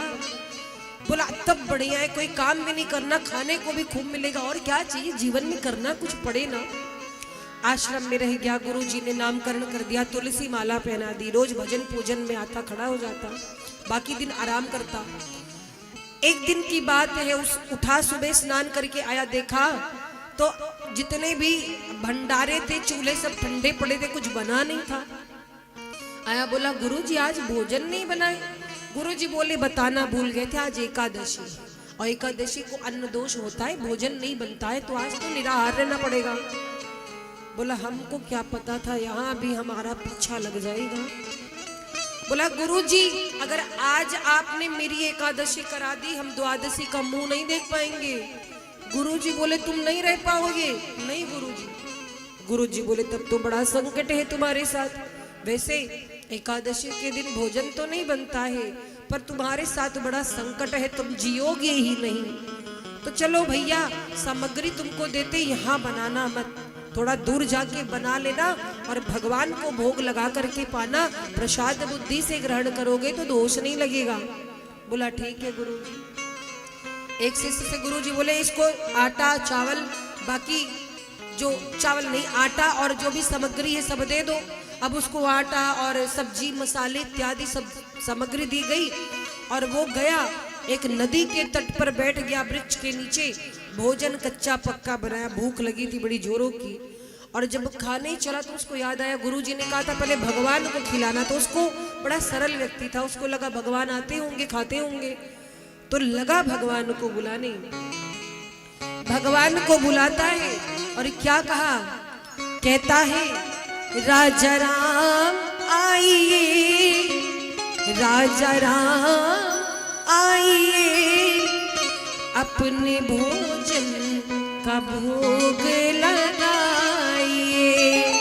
और देखो कैसे भाव से प्रभु को बुला रहा है। कहता है मेरे राम आइए, मेरे राम आइए, अपने भोजन का भोग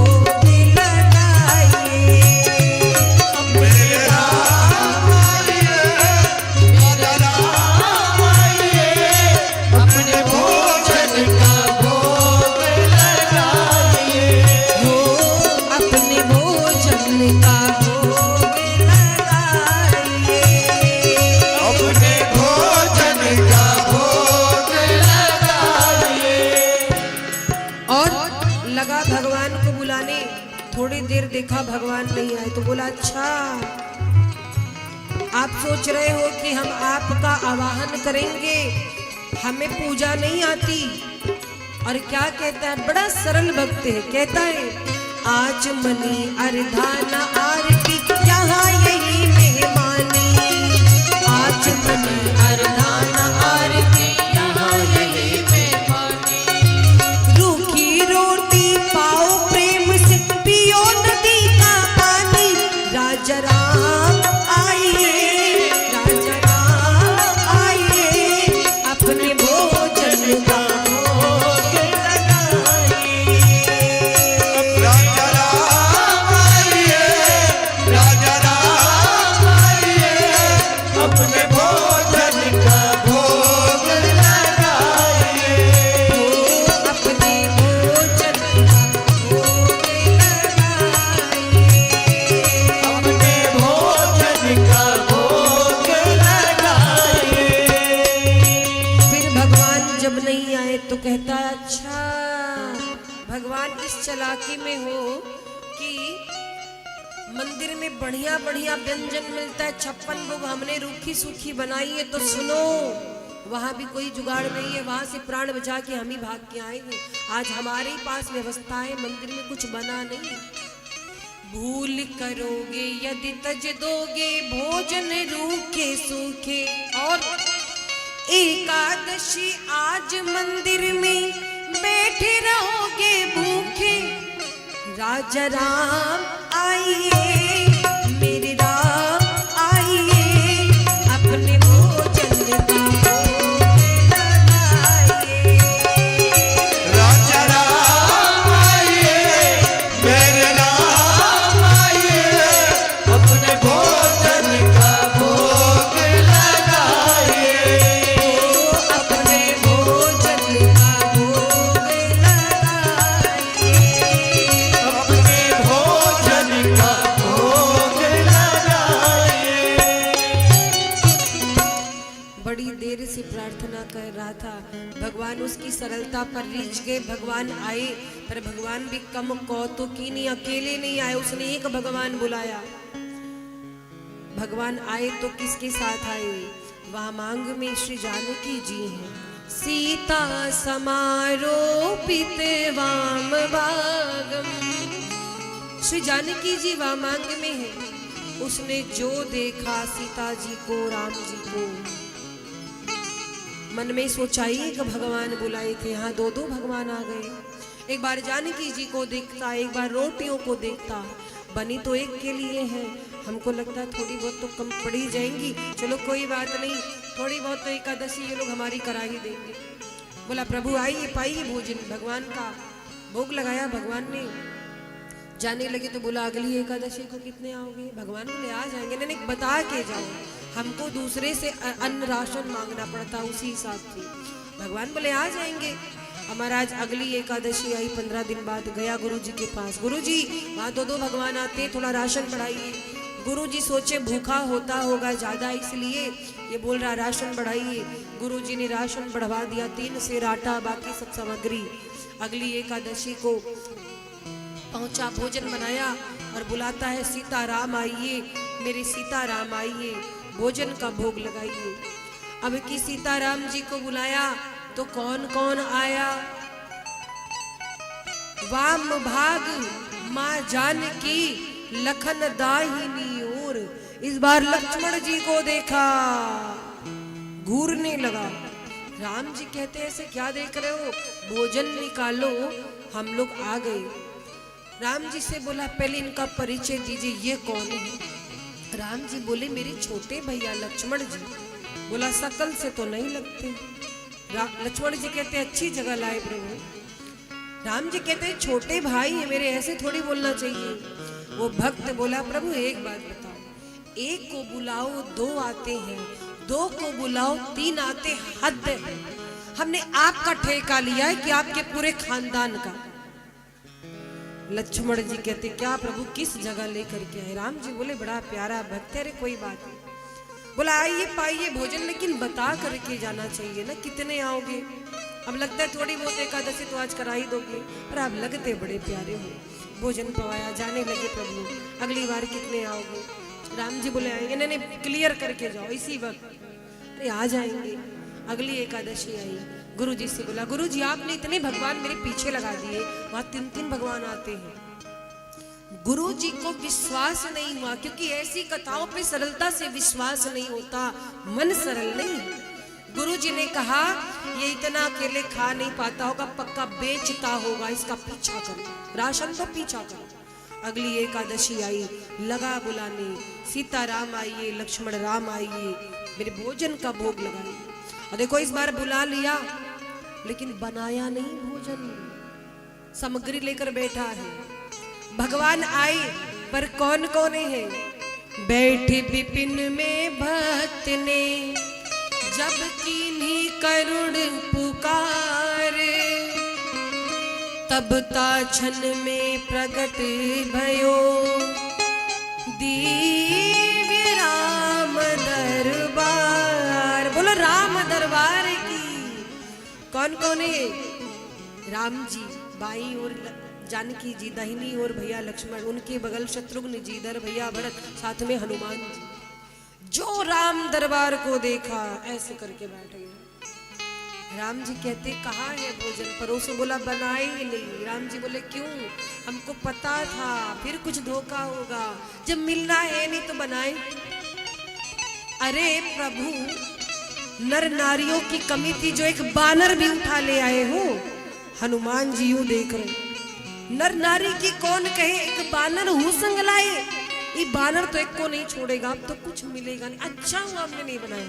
भगवान कहते जब बनाया नहीं तो बुलाया क्यों? बोला देखो हमने बनाया नहीं है, ये है सामान, आप हो पूरा परिवार बनाओ पाओ, हमसे मतलब नहीं है।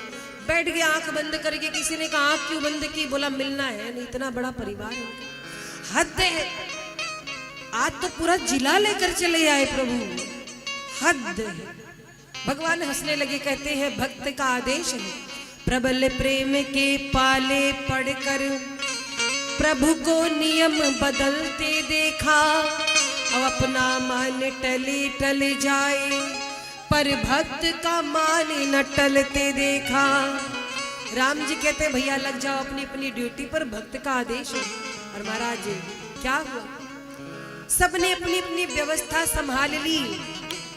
भैया भरत जी क्या करते हैं? विश्व भरन पोषण कर जोई, ताकर नाम भरत अस होई। श्री भरत जी भंडारे बनाने लगे, श्री भरत जी भंडारे बनाने लगे, श्री भरत जी भंडारे बनाने लगे, भरत जी भंडारे बनाने लगे।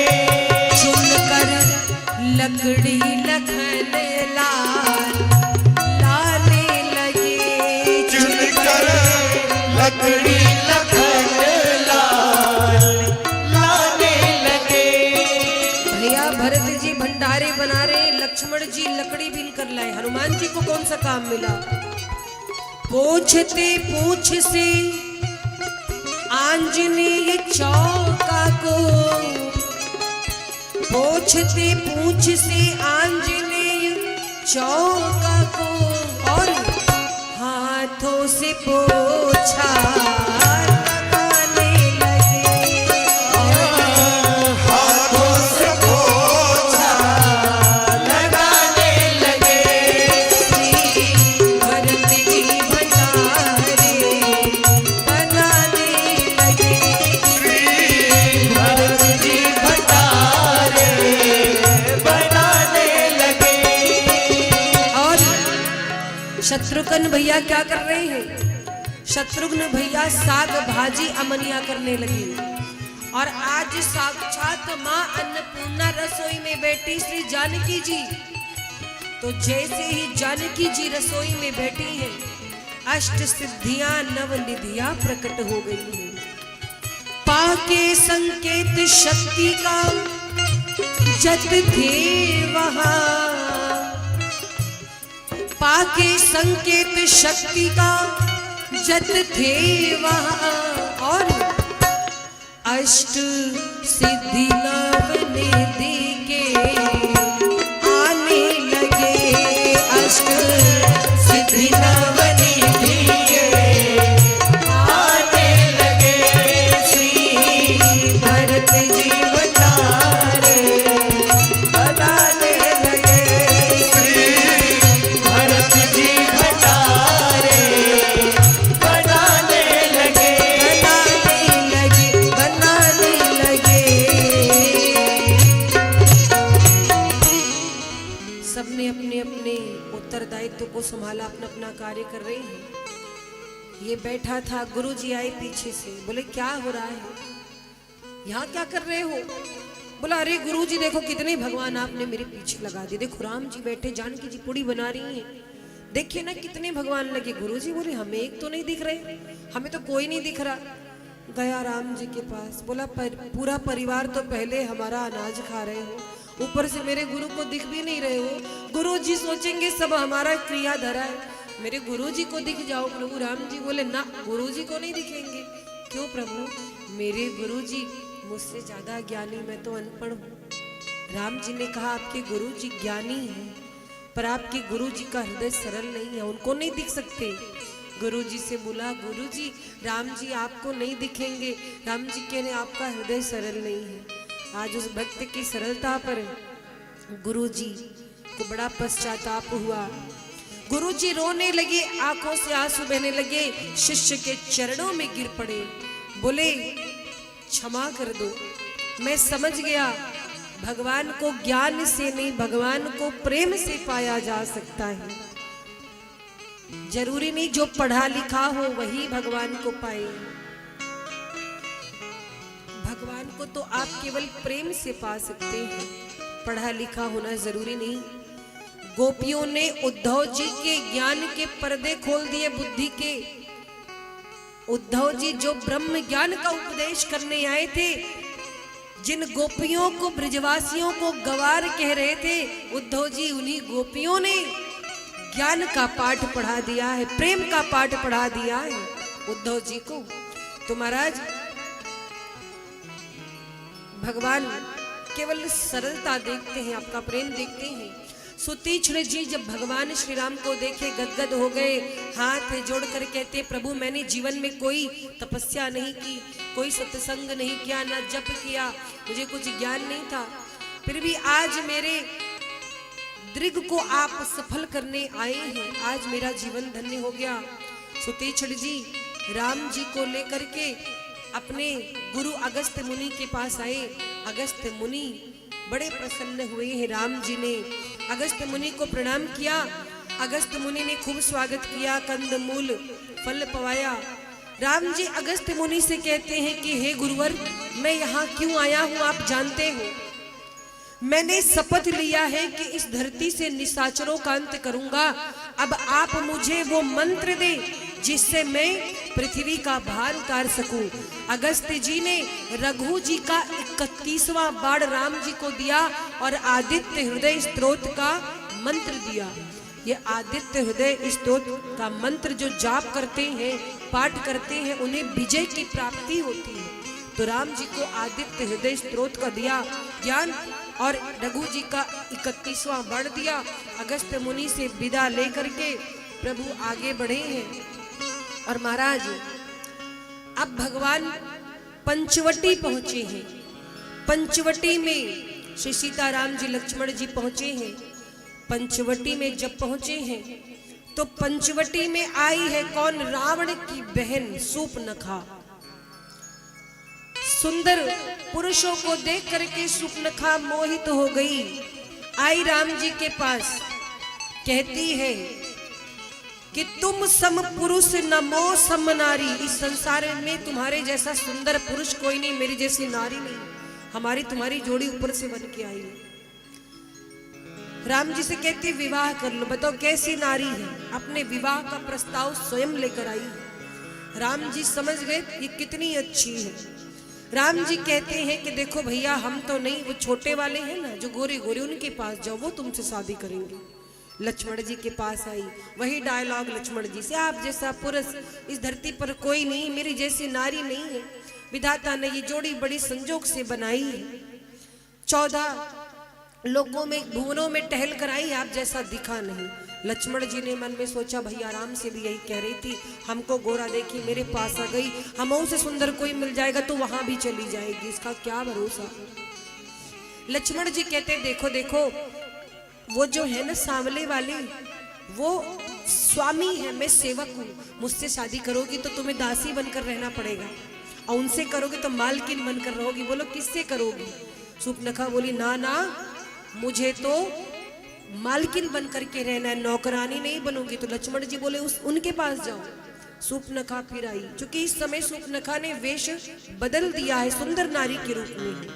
और एक बात जान लो, प्रेम से बोलिए राघवेंद्र सरकार की, थोड़ा आवाज बढ़ाइएगा, शिव शक्ति धाम की, रुद्र महायज्ञ की जय। सूचना ये है, गांव में प्रवेश कर चुके हैं मंत्री जी, आप जहां हैं वहीं पे रहेंगे, इधर उधर आप लोग धक्कम धुक्की ना करेंगे। मंत्री जी आएंगे, भोलेनाथ का दर्शन करेंगे, उसके बाद मंच पे आएंगे, इसीलिए जहां भी हैं आप लोग वहीं पे खड़े होकर के आप लोग दर्शन करेंगे। कुछ क्षणों में हमारे मंत्री जी, केंद्र मंत्री चिराग पासवान जी का आगमन होगा। आप विधायक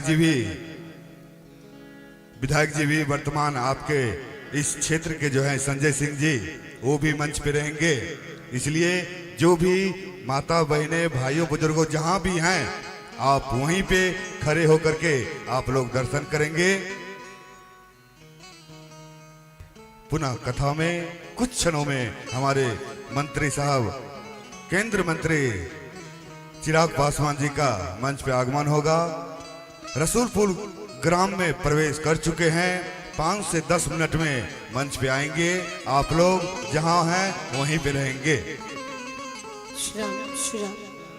तो महाराज सूर्पनखा ने राम जी से कहा, राम जी लक्ष्मण जी के पास भेजते हैं, और लक्ष्मण जी ने अंत में एक बात कह दी, और महाराज वही बात तो सूर्पनखा को बहुत बुरी लग गई।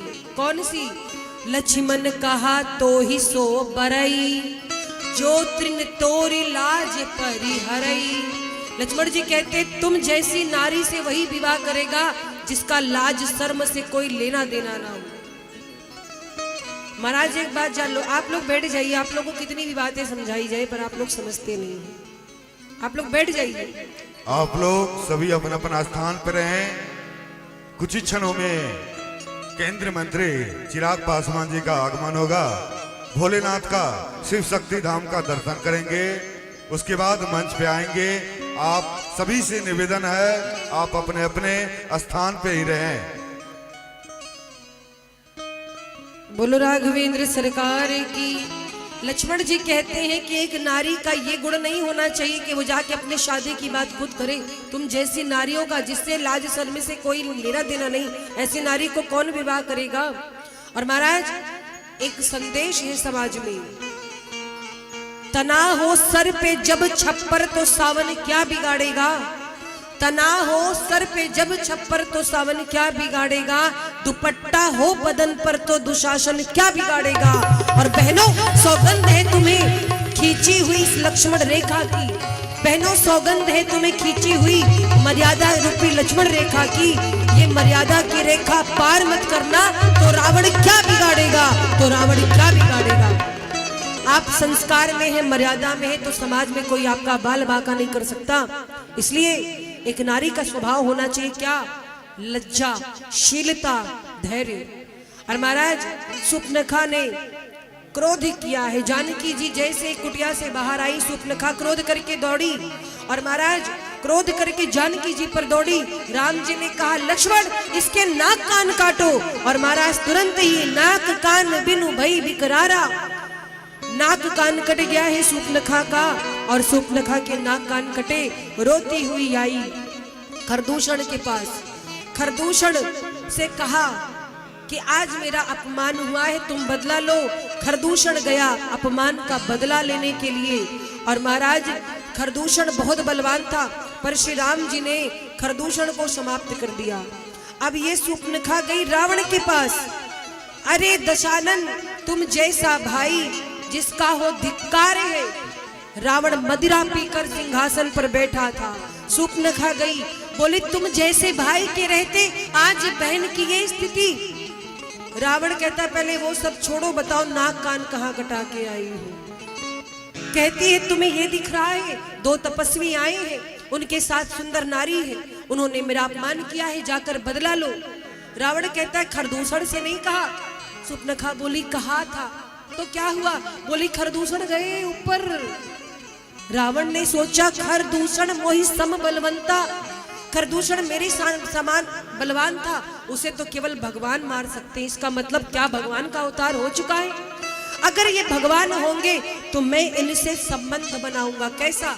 चूंकि मैं तामसी प्रवृत्ति का हूं, भजन तो हो नहीं पाएगा, मैं बैर करूंगा हठ पूर्वक, ताकि मैं इनके अस्त्रों से मर करके मुक्ति पाऊं। और अगर ये कोई साधारण होंगे तो युद्ध भूमि में नहीं जीत लूंगा। और रावण मारीच के पास आया, सीता जी के हरण की रचना हुई। और आपको एक बात बताऊं, पांचवा कर दीजिए, पांचवा एक बात बताऊं मैं, जानकी जी का हरण नहीं हुआ था। श्री राम जी के रहते उनकी पत्नी का कोई हरण कर सके, इतनी साहस किसी में है? वास्तव में ये एक लीला थी, ये एक लीला थी। हरण जो हुआ था जानकी जी के प्रतिबिंब का, उनकी छाया का हुआ था। जानकी जी से राम जी ने कहा, लक्ष्मण जी किसी कार्य से गए तो यहाँ पर अवसर पाकर राम जी ने कहा कि जानकी जी अब वो समय आ गया है पृथ्वी का भार उतारने का। कुछ दिनों बाद मैं एक लीला करूंगा, आप धरती, आप अग्नि में समा जाओ और आपकी छाया का हरण होगा।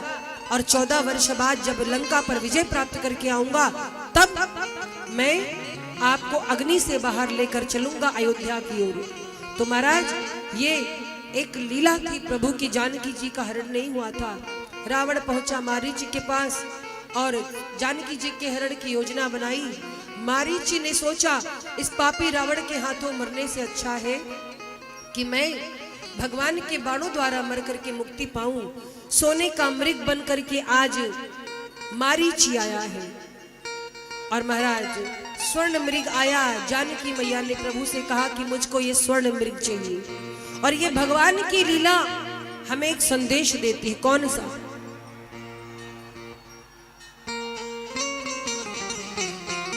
बोलो जानकी मैया की। कंचन मृग बन कर आया,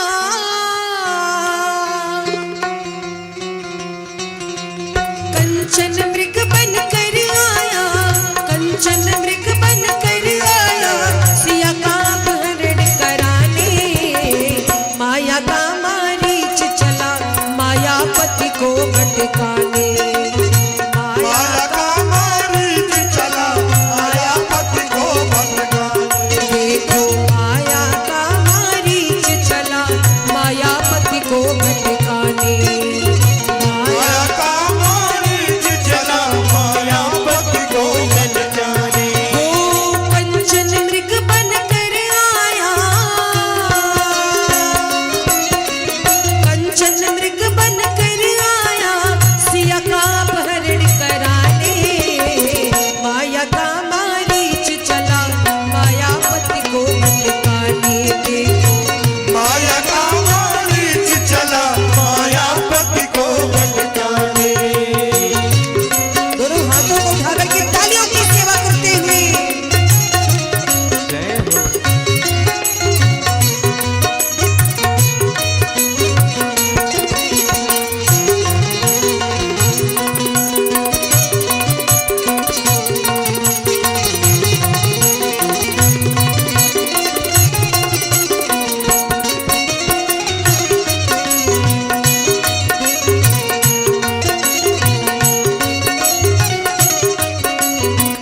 और माननीय मंत्री जी का आगमन हो चुका है। आप लोग एक बार जोरदार तालियों से स्वागत करेंगे हमारे केंद्रीय मंत्री जी का।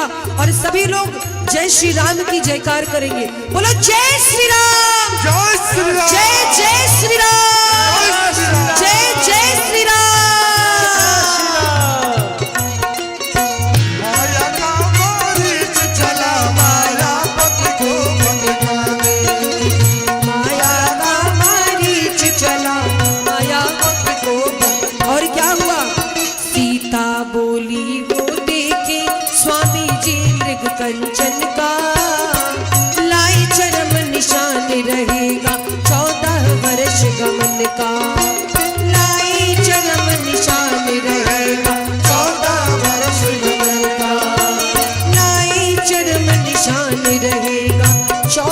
वर्ष गमन का, सिय माया की माया का मृग,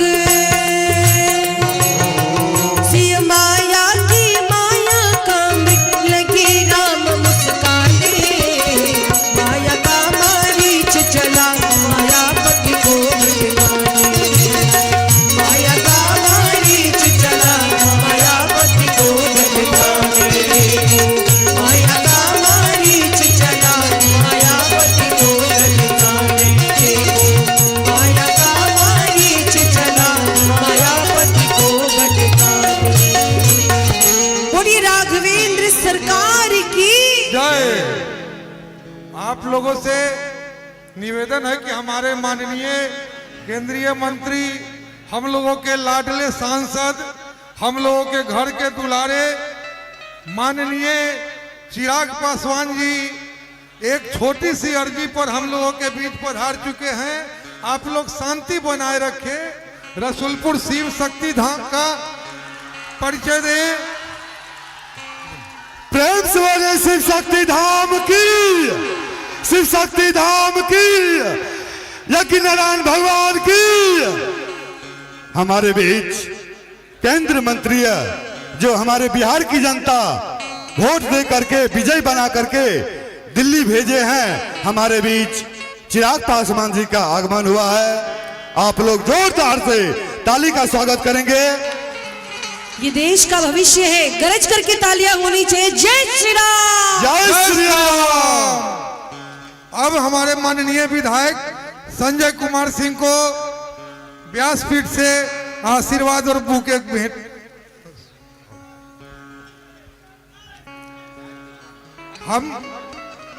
हम निवेदन करेंगे, हम लोगों के लोजपा के पूर्व विधायक भाई राजकुमार शाह जी, अगर कहीं है हमारी आवाज उन तक आ रही है, जा रही है, तो वो मंच पर आ जाएं। भाई राजकुमार शाह जी। राजकुमार शाह जी, आप मंच पे आ जाएं।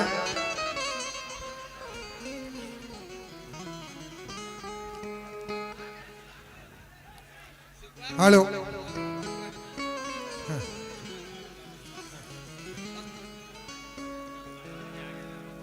क्या थोड़ा सा मंच की गरिमा बनाए रखे। मंच का गरिमा बनाए रहे हैं। ये कथा का मंच है। अब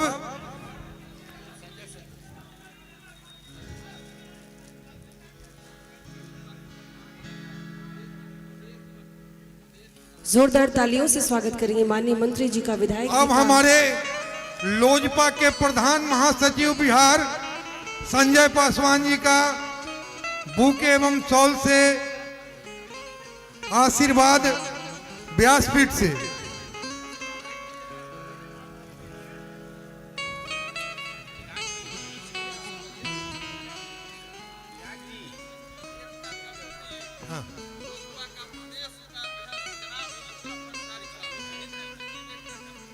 हमारे गंगा जमुनी तहजीब के प्रतीक बिहार प्रदेश के लोजपा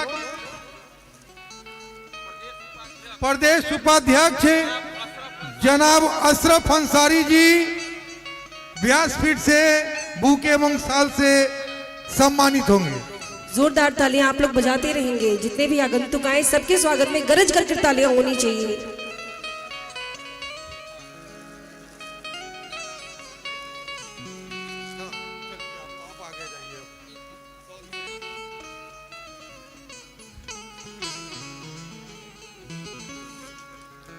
अब हम मंच पर बुला रहे हैं इस जग में बहुत बढ़ चढ़ कर के भाग लेने वाले हमारे लालगंज के नगर सभापति भाई कंचन शाह जी, जिन्होंने पूरे मेला का सफाई से लेकर पानी का सारा व्यवस्था इन्होंने अपने जिम्मे उठा रखा है।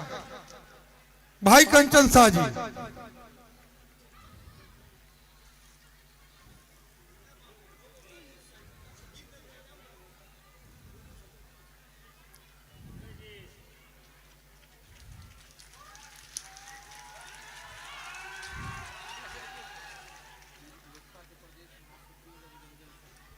आप लोग हल्ला ना करें, मर्यादा को ध्यान रखते हुए। लोजपा के प्रधान सचिव भाई रविरंजन प्रसाद सिंह जी व्यासपीठ से आशीर्वाद लेंगे।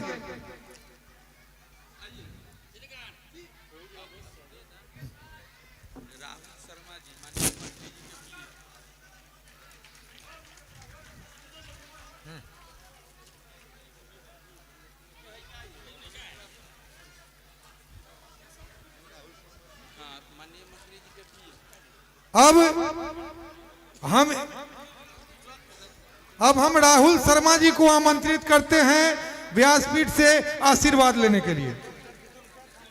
भाई राहुल शर्मा जी। हाँ।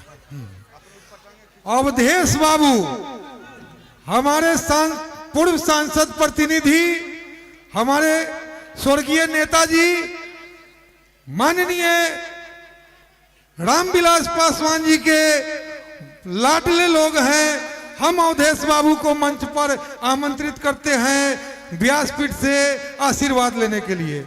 भाई अवधेश सिंह जी, यथाशीघ्र अगर आपके यहाँ आपके कानों तक हमारी आवाज पहुंच रही है तो आप आने का कष्ट करेंगे। भाई अवधेश कुमार जी।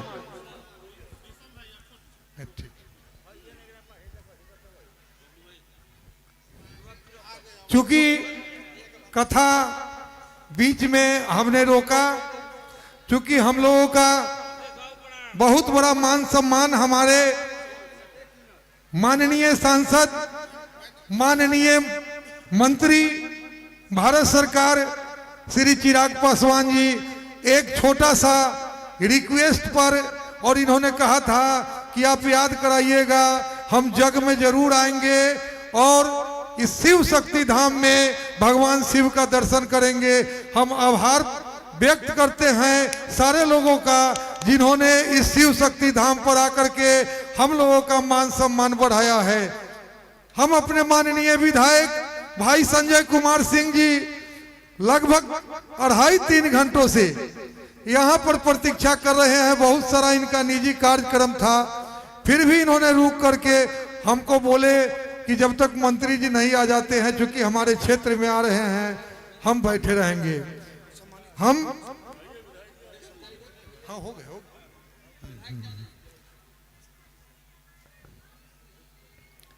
अब एक छोटा सा फोटो सेशन है, फिर मंच से कथा व्यास जी आप लोगों को फिर भक्ति के गंगा में डुबकी लगाएंगे। अब हम निवेदन करेंगे माननीय मंत्री जी से 2 शब्द हम लोगों को आशीर्वचनों के रूप में। आशीर्वचन तो यहाँ से मिल रहा है। ये वैसे भी आस्था का मंच है।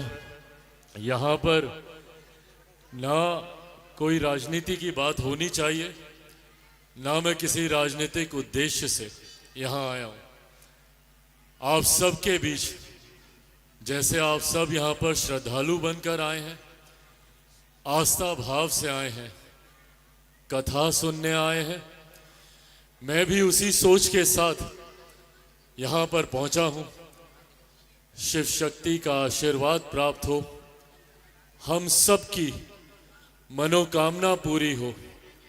हम सब ने जिस विकसित बिहार की कल्पना की है, अपने अपने प्रयास से, और शिव शक्ति हमें ये ताकत दे कि हम सब मिलकर उस विकसित बिहार का निर्माण कर सकें।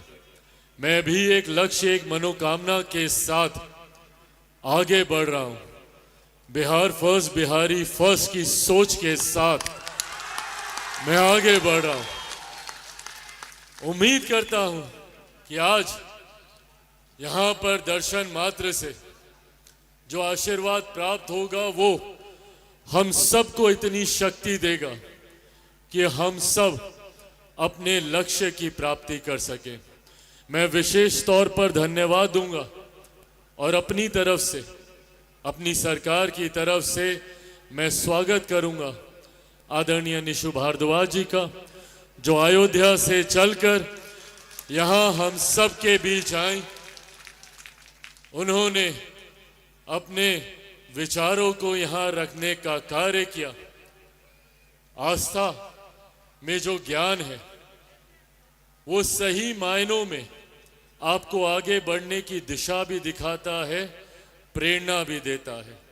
मैं उम्मीद करता हूं, मैं मानता हूं कि आज जो ये आयोजन है, इस यज्ञ का जो आयोजन यहाँ पे किया जा रहा है, उससे हम सब ज्ञान प्राप्त कर अपने जीवन को और बेहतर और खूबसूरत बनाएंगे। मैं यहाँ पे आचार्य चंद्र प्रकाश त्रिपाठी जी का भी धन्यवाद करूँगा, जिनके नेतृत्व में इस यज्ञ का आयोजन किया जा रहा है। और यहाँ पर मौजूद हमारे गठबंधन के तमाम नेतागणों का, विशेषतः विधायक जी का, संजय जी का, यहाँ पर हमारी पार्टी के तमाम वरिष्ठ साथियों का, और यहाँ पे मौजूद तमाम श्रद्धालुओं का जो श्रद्धा भाव से यहाँ पर आए, पर उसके बावजूद आप सब ने मुझे अपना प्यार, अपना आशीर्वाद दिया। कथा में मैंने विघ्न डाला, उसके लिए मैं क्षमा चाहूँगा। आप सब जो सुनने आए हैं उसको आप लोग सुने। मुझे यहाँ पे मौका देने के लिए बहुत बहुत धन्यवाद। जय हिंद। प्रेम से बोले शिव शक्ति धाम की, शिव शक्ति धाम की, बाबा भोलेनाथ की बहुत बहुत धन्यवाद हमारे चिराग पासवान जी को, जो इस यज्ञ में आकर के अपने भी जीवन को धन बनाने का प्रयास किए। ठाकुर जी तरफ से, व्यास जी की तरफ से प्रसाद लेकर के, जनता की आशीर्वाद लेकर के फिर पुनः। चलिए अब आप लोग मंच से, हम कुछ लोगों को सम्मानित नहीं कर सके क्योंकि कथा का अभी मेरा समय है। इसमें अब अथक प्रयास इस जग में और मंत्री जी के साथ साथ चलने के लिए हम अपने छोटे भाई चिराग पासवान जी के साथ चलने के लिए लोजपा के जिलाध्यक्ष संजीव कुमार जी को व्यास जी द्वारा सम्मानित होंगे। जोर से ताली का स्वागत आप लोग करेंगे। ठीक है। लोजपा प्रखंड छात्र अध्यक्ष ग्राम जैतीपुर निवासी भाई अभिषेक कुमार पासवान जी, उनको भी इस व्यासपीठ से बहुत बहुत आशीर्वाद। ठीक है, अब आप लोग थोड़ा नीचे चलिए और हमारा कथा का आगे बढ़ाया जाए। इस विश्राम के लिए हमको भी क्षमा करेंगे। आप सभी लोग अपने अपने स्थान पे विराजमान हो जाएं। 5-10 मिनट और कथा आप लोग श्रवण करें। उसके बाद आरती और भंडारा का प्रसाद लेकर के पुनः लीला का आप लोग आनंद लेंगे। आप लोग पुनः अपना अपना स्थान पे, माताएं बहनें बैठ जाइए, कुछ सूचना है, बैठ जाइए। कल कथा का जो समय है 4:30 बजे से 7:30 बजे तक, 4:30 बजे से कल का कथा जो है 4:30 बजे से 7:30 बजे तक कथा होगी। कल कथा का विश्राम दिवस है और यज्ञ का भी विश्राम दिवस है। 11 बजे पूर्णाहुति भी है और 26 तारीख को भी, और यहाँ पे भी अच्छा कार्यक्रम है शिवरात्रि का। भोले बाबा भोलेनाथ माँ पार्वती के विवाह उत्सव में आप सब लोग शामिल होंगे शिव शक्ति धाम में। माताएं, कल कथा का पूर्णाहुति है। आप लोग कलश यात्रा किए हैं, कलश यात्रा किए हैं तो कल यहाँ पे यज्ञशाला में आके कम से कम 5 या 11 आहुति देना है। अपने घर से हवन सामग्री लेके आना, यहाँ पे 5-5 आहुति देना है। उसके बाद 4-4:30 बजे से 7:30 बजे तक कल कथा चलेगी। आप लोग, कल व्यास जी का विदाई भी है, आप लोग को मंच पे भी आने का मौका मिलेगा। कल मंच पे भी आने का, व्यास जी से आशीर्वाद लेने का मौका मिलेगा। कल विदाई भी है। जिनको जिनको व्यास जी को विदाई करना चाहते हैं, कल तैयारी बना करके 4:30 बजे कल के दिन, परसों से नहीं, थोड़ा निवेदन भी है। कल के दिन 4:30 बजे से रात्रि 7:30 बजे तक कथा चलेगी। कथा का विश्राम दिवस है, इसलिए समस्त क्षेत्रवासी नगरवासी को सूचित करते हुए अपने समय को ध्यान देते हुए कल की कथा आप लोग श्रवण करेंगे। अंत भला तो सब भला, इसलिए कल विश्राम है। अभी तक जो भी इस यज्ञ में इस कथा में नहीं आ पाए हो, कृपया करके कल की अंतिम दिवस के कथा सुन करके अंतिम दिवस के यज्ञ की पुनाहुति में शामिल होकर के अपने जीवन को बनाने का प्रयास करेंगे। चलिए बोली राघवेंद्र सरकार की। जैसा कि आपको सूचना मिल चुकी है, कोई बात नहीं, 2 मिनट और बस। आप लोग को सूचना मिल चुकी है क्या कि कल कथा का विश्राम है। हमारे यहाँ के विधायक संजय सिंह जी जोरदार इनके लिए ताली से स्वागत करेंगे आप लोग।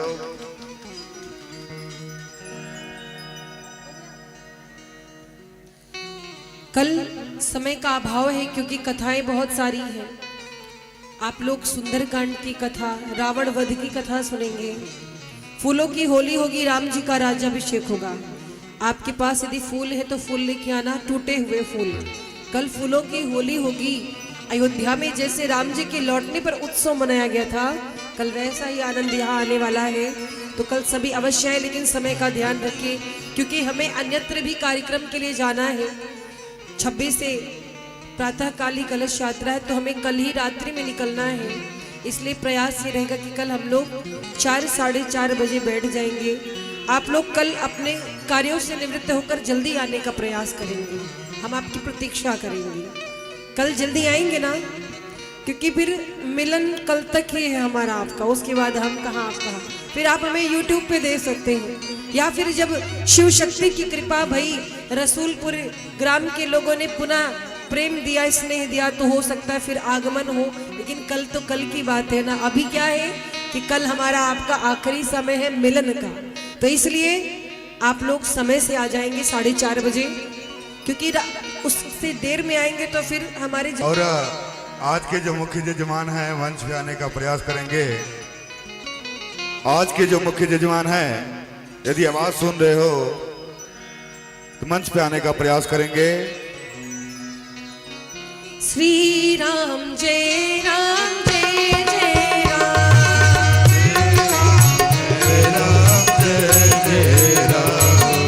श्री राम जय राम जय जय बोलो जय सिया राम, बोलो जय सिया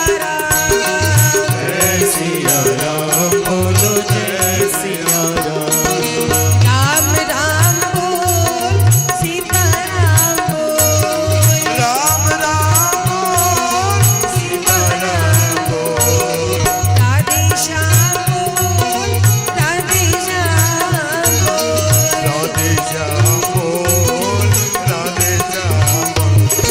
शिव शिव बोल, शिव शिव बोल, शिव शिव बोल, शिव शिव बोल। श्री राम जय राम जय जय राम, श्री राम जय राम, जय जय सिया राम, जय जय सिया राम, जय जय सिया राम। जय सिया राम। आइए आरती की ओर अग्रसर होते हैं।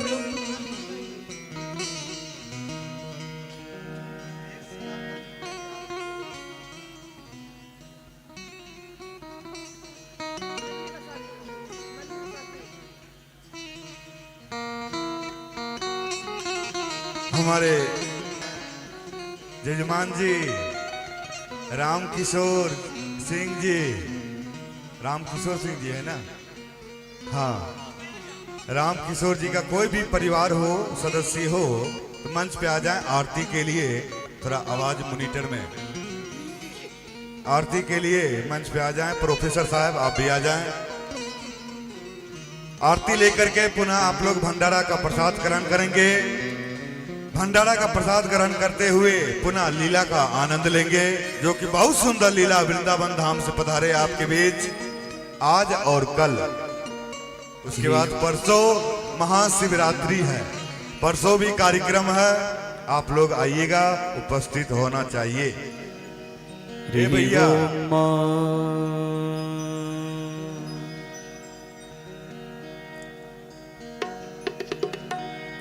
आरार त्रिवार दिवगुरजः विदुर्प्रायिदामभिः दिवः सजाग्गुसि बृहते हृत्स्तज आत्वेकं वर्तते तमः।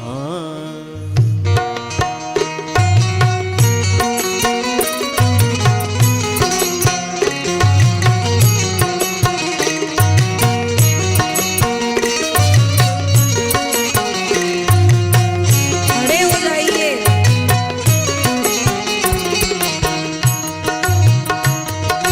मन में बसा कर तेरी मूर्ति, मन में बसा कर तेरी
धरे ध्यान, नारद गुणगान करे नील विनाता।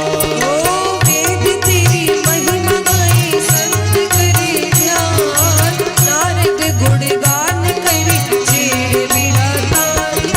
भक्त तेरे द्वार करते पुकार, भक्त तेरे द्वार करते हैं पुकार। दास व्यास तेरी प्रभु गाए आरती, मन में बसाकर तेरी मूर्ति, उतारो मैं रघुवर तेरी आरती। मन में बसाकर तेरी मूर्ति, उतारो मैं रघुवर तेरी आरती। कर्पूर गौरम करुणावतारम संसार सारम भुजगे प्रधानम, सदा वसंतम हृदयारविंदे त्वं भवानी सहितं नमामि। त्वमेव माता च पिता त्वमेव त्वमेव बन्धु च सखा त्वमेव, त्वमेव विद्या द्रविणं त्वमेव, त्वमेव सर्वं मम देव देव।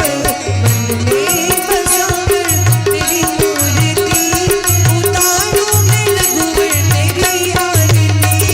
मन में बसाकर तेरी मूर्ति, उतारो मैं रघुवर तेरी आरती।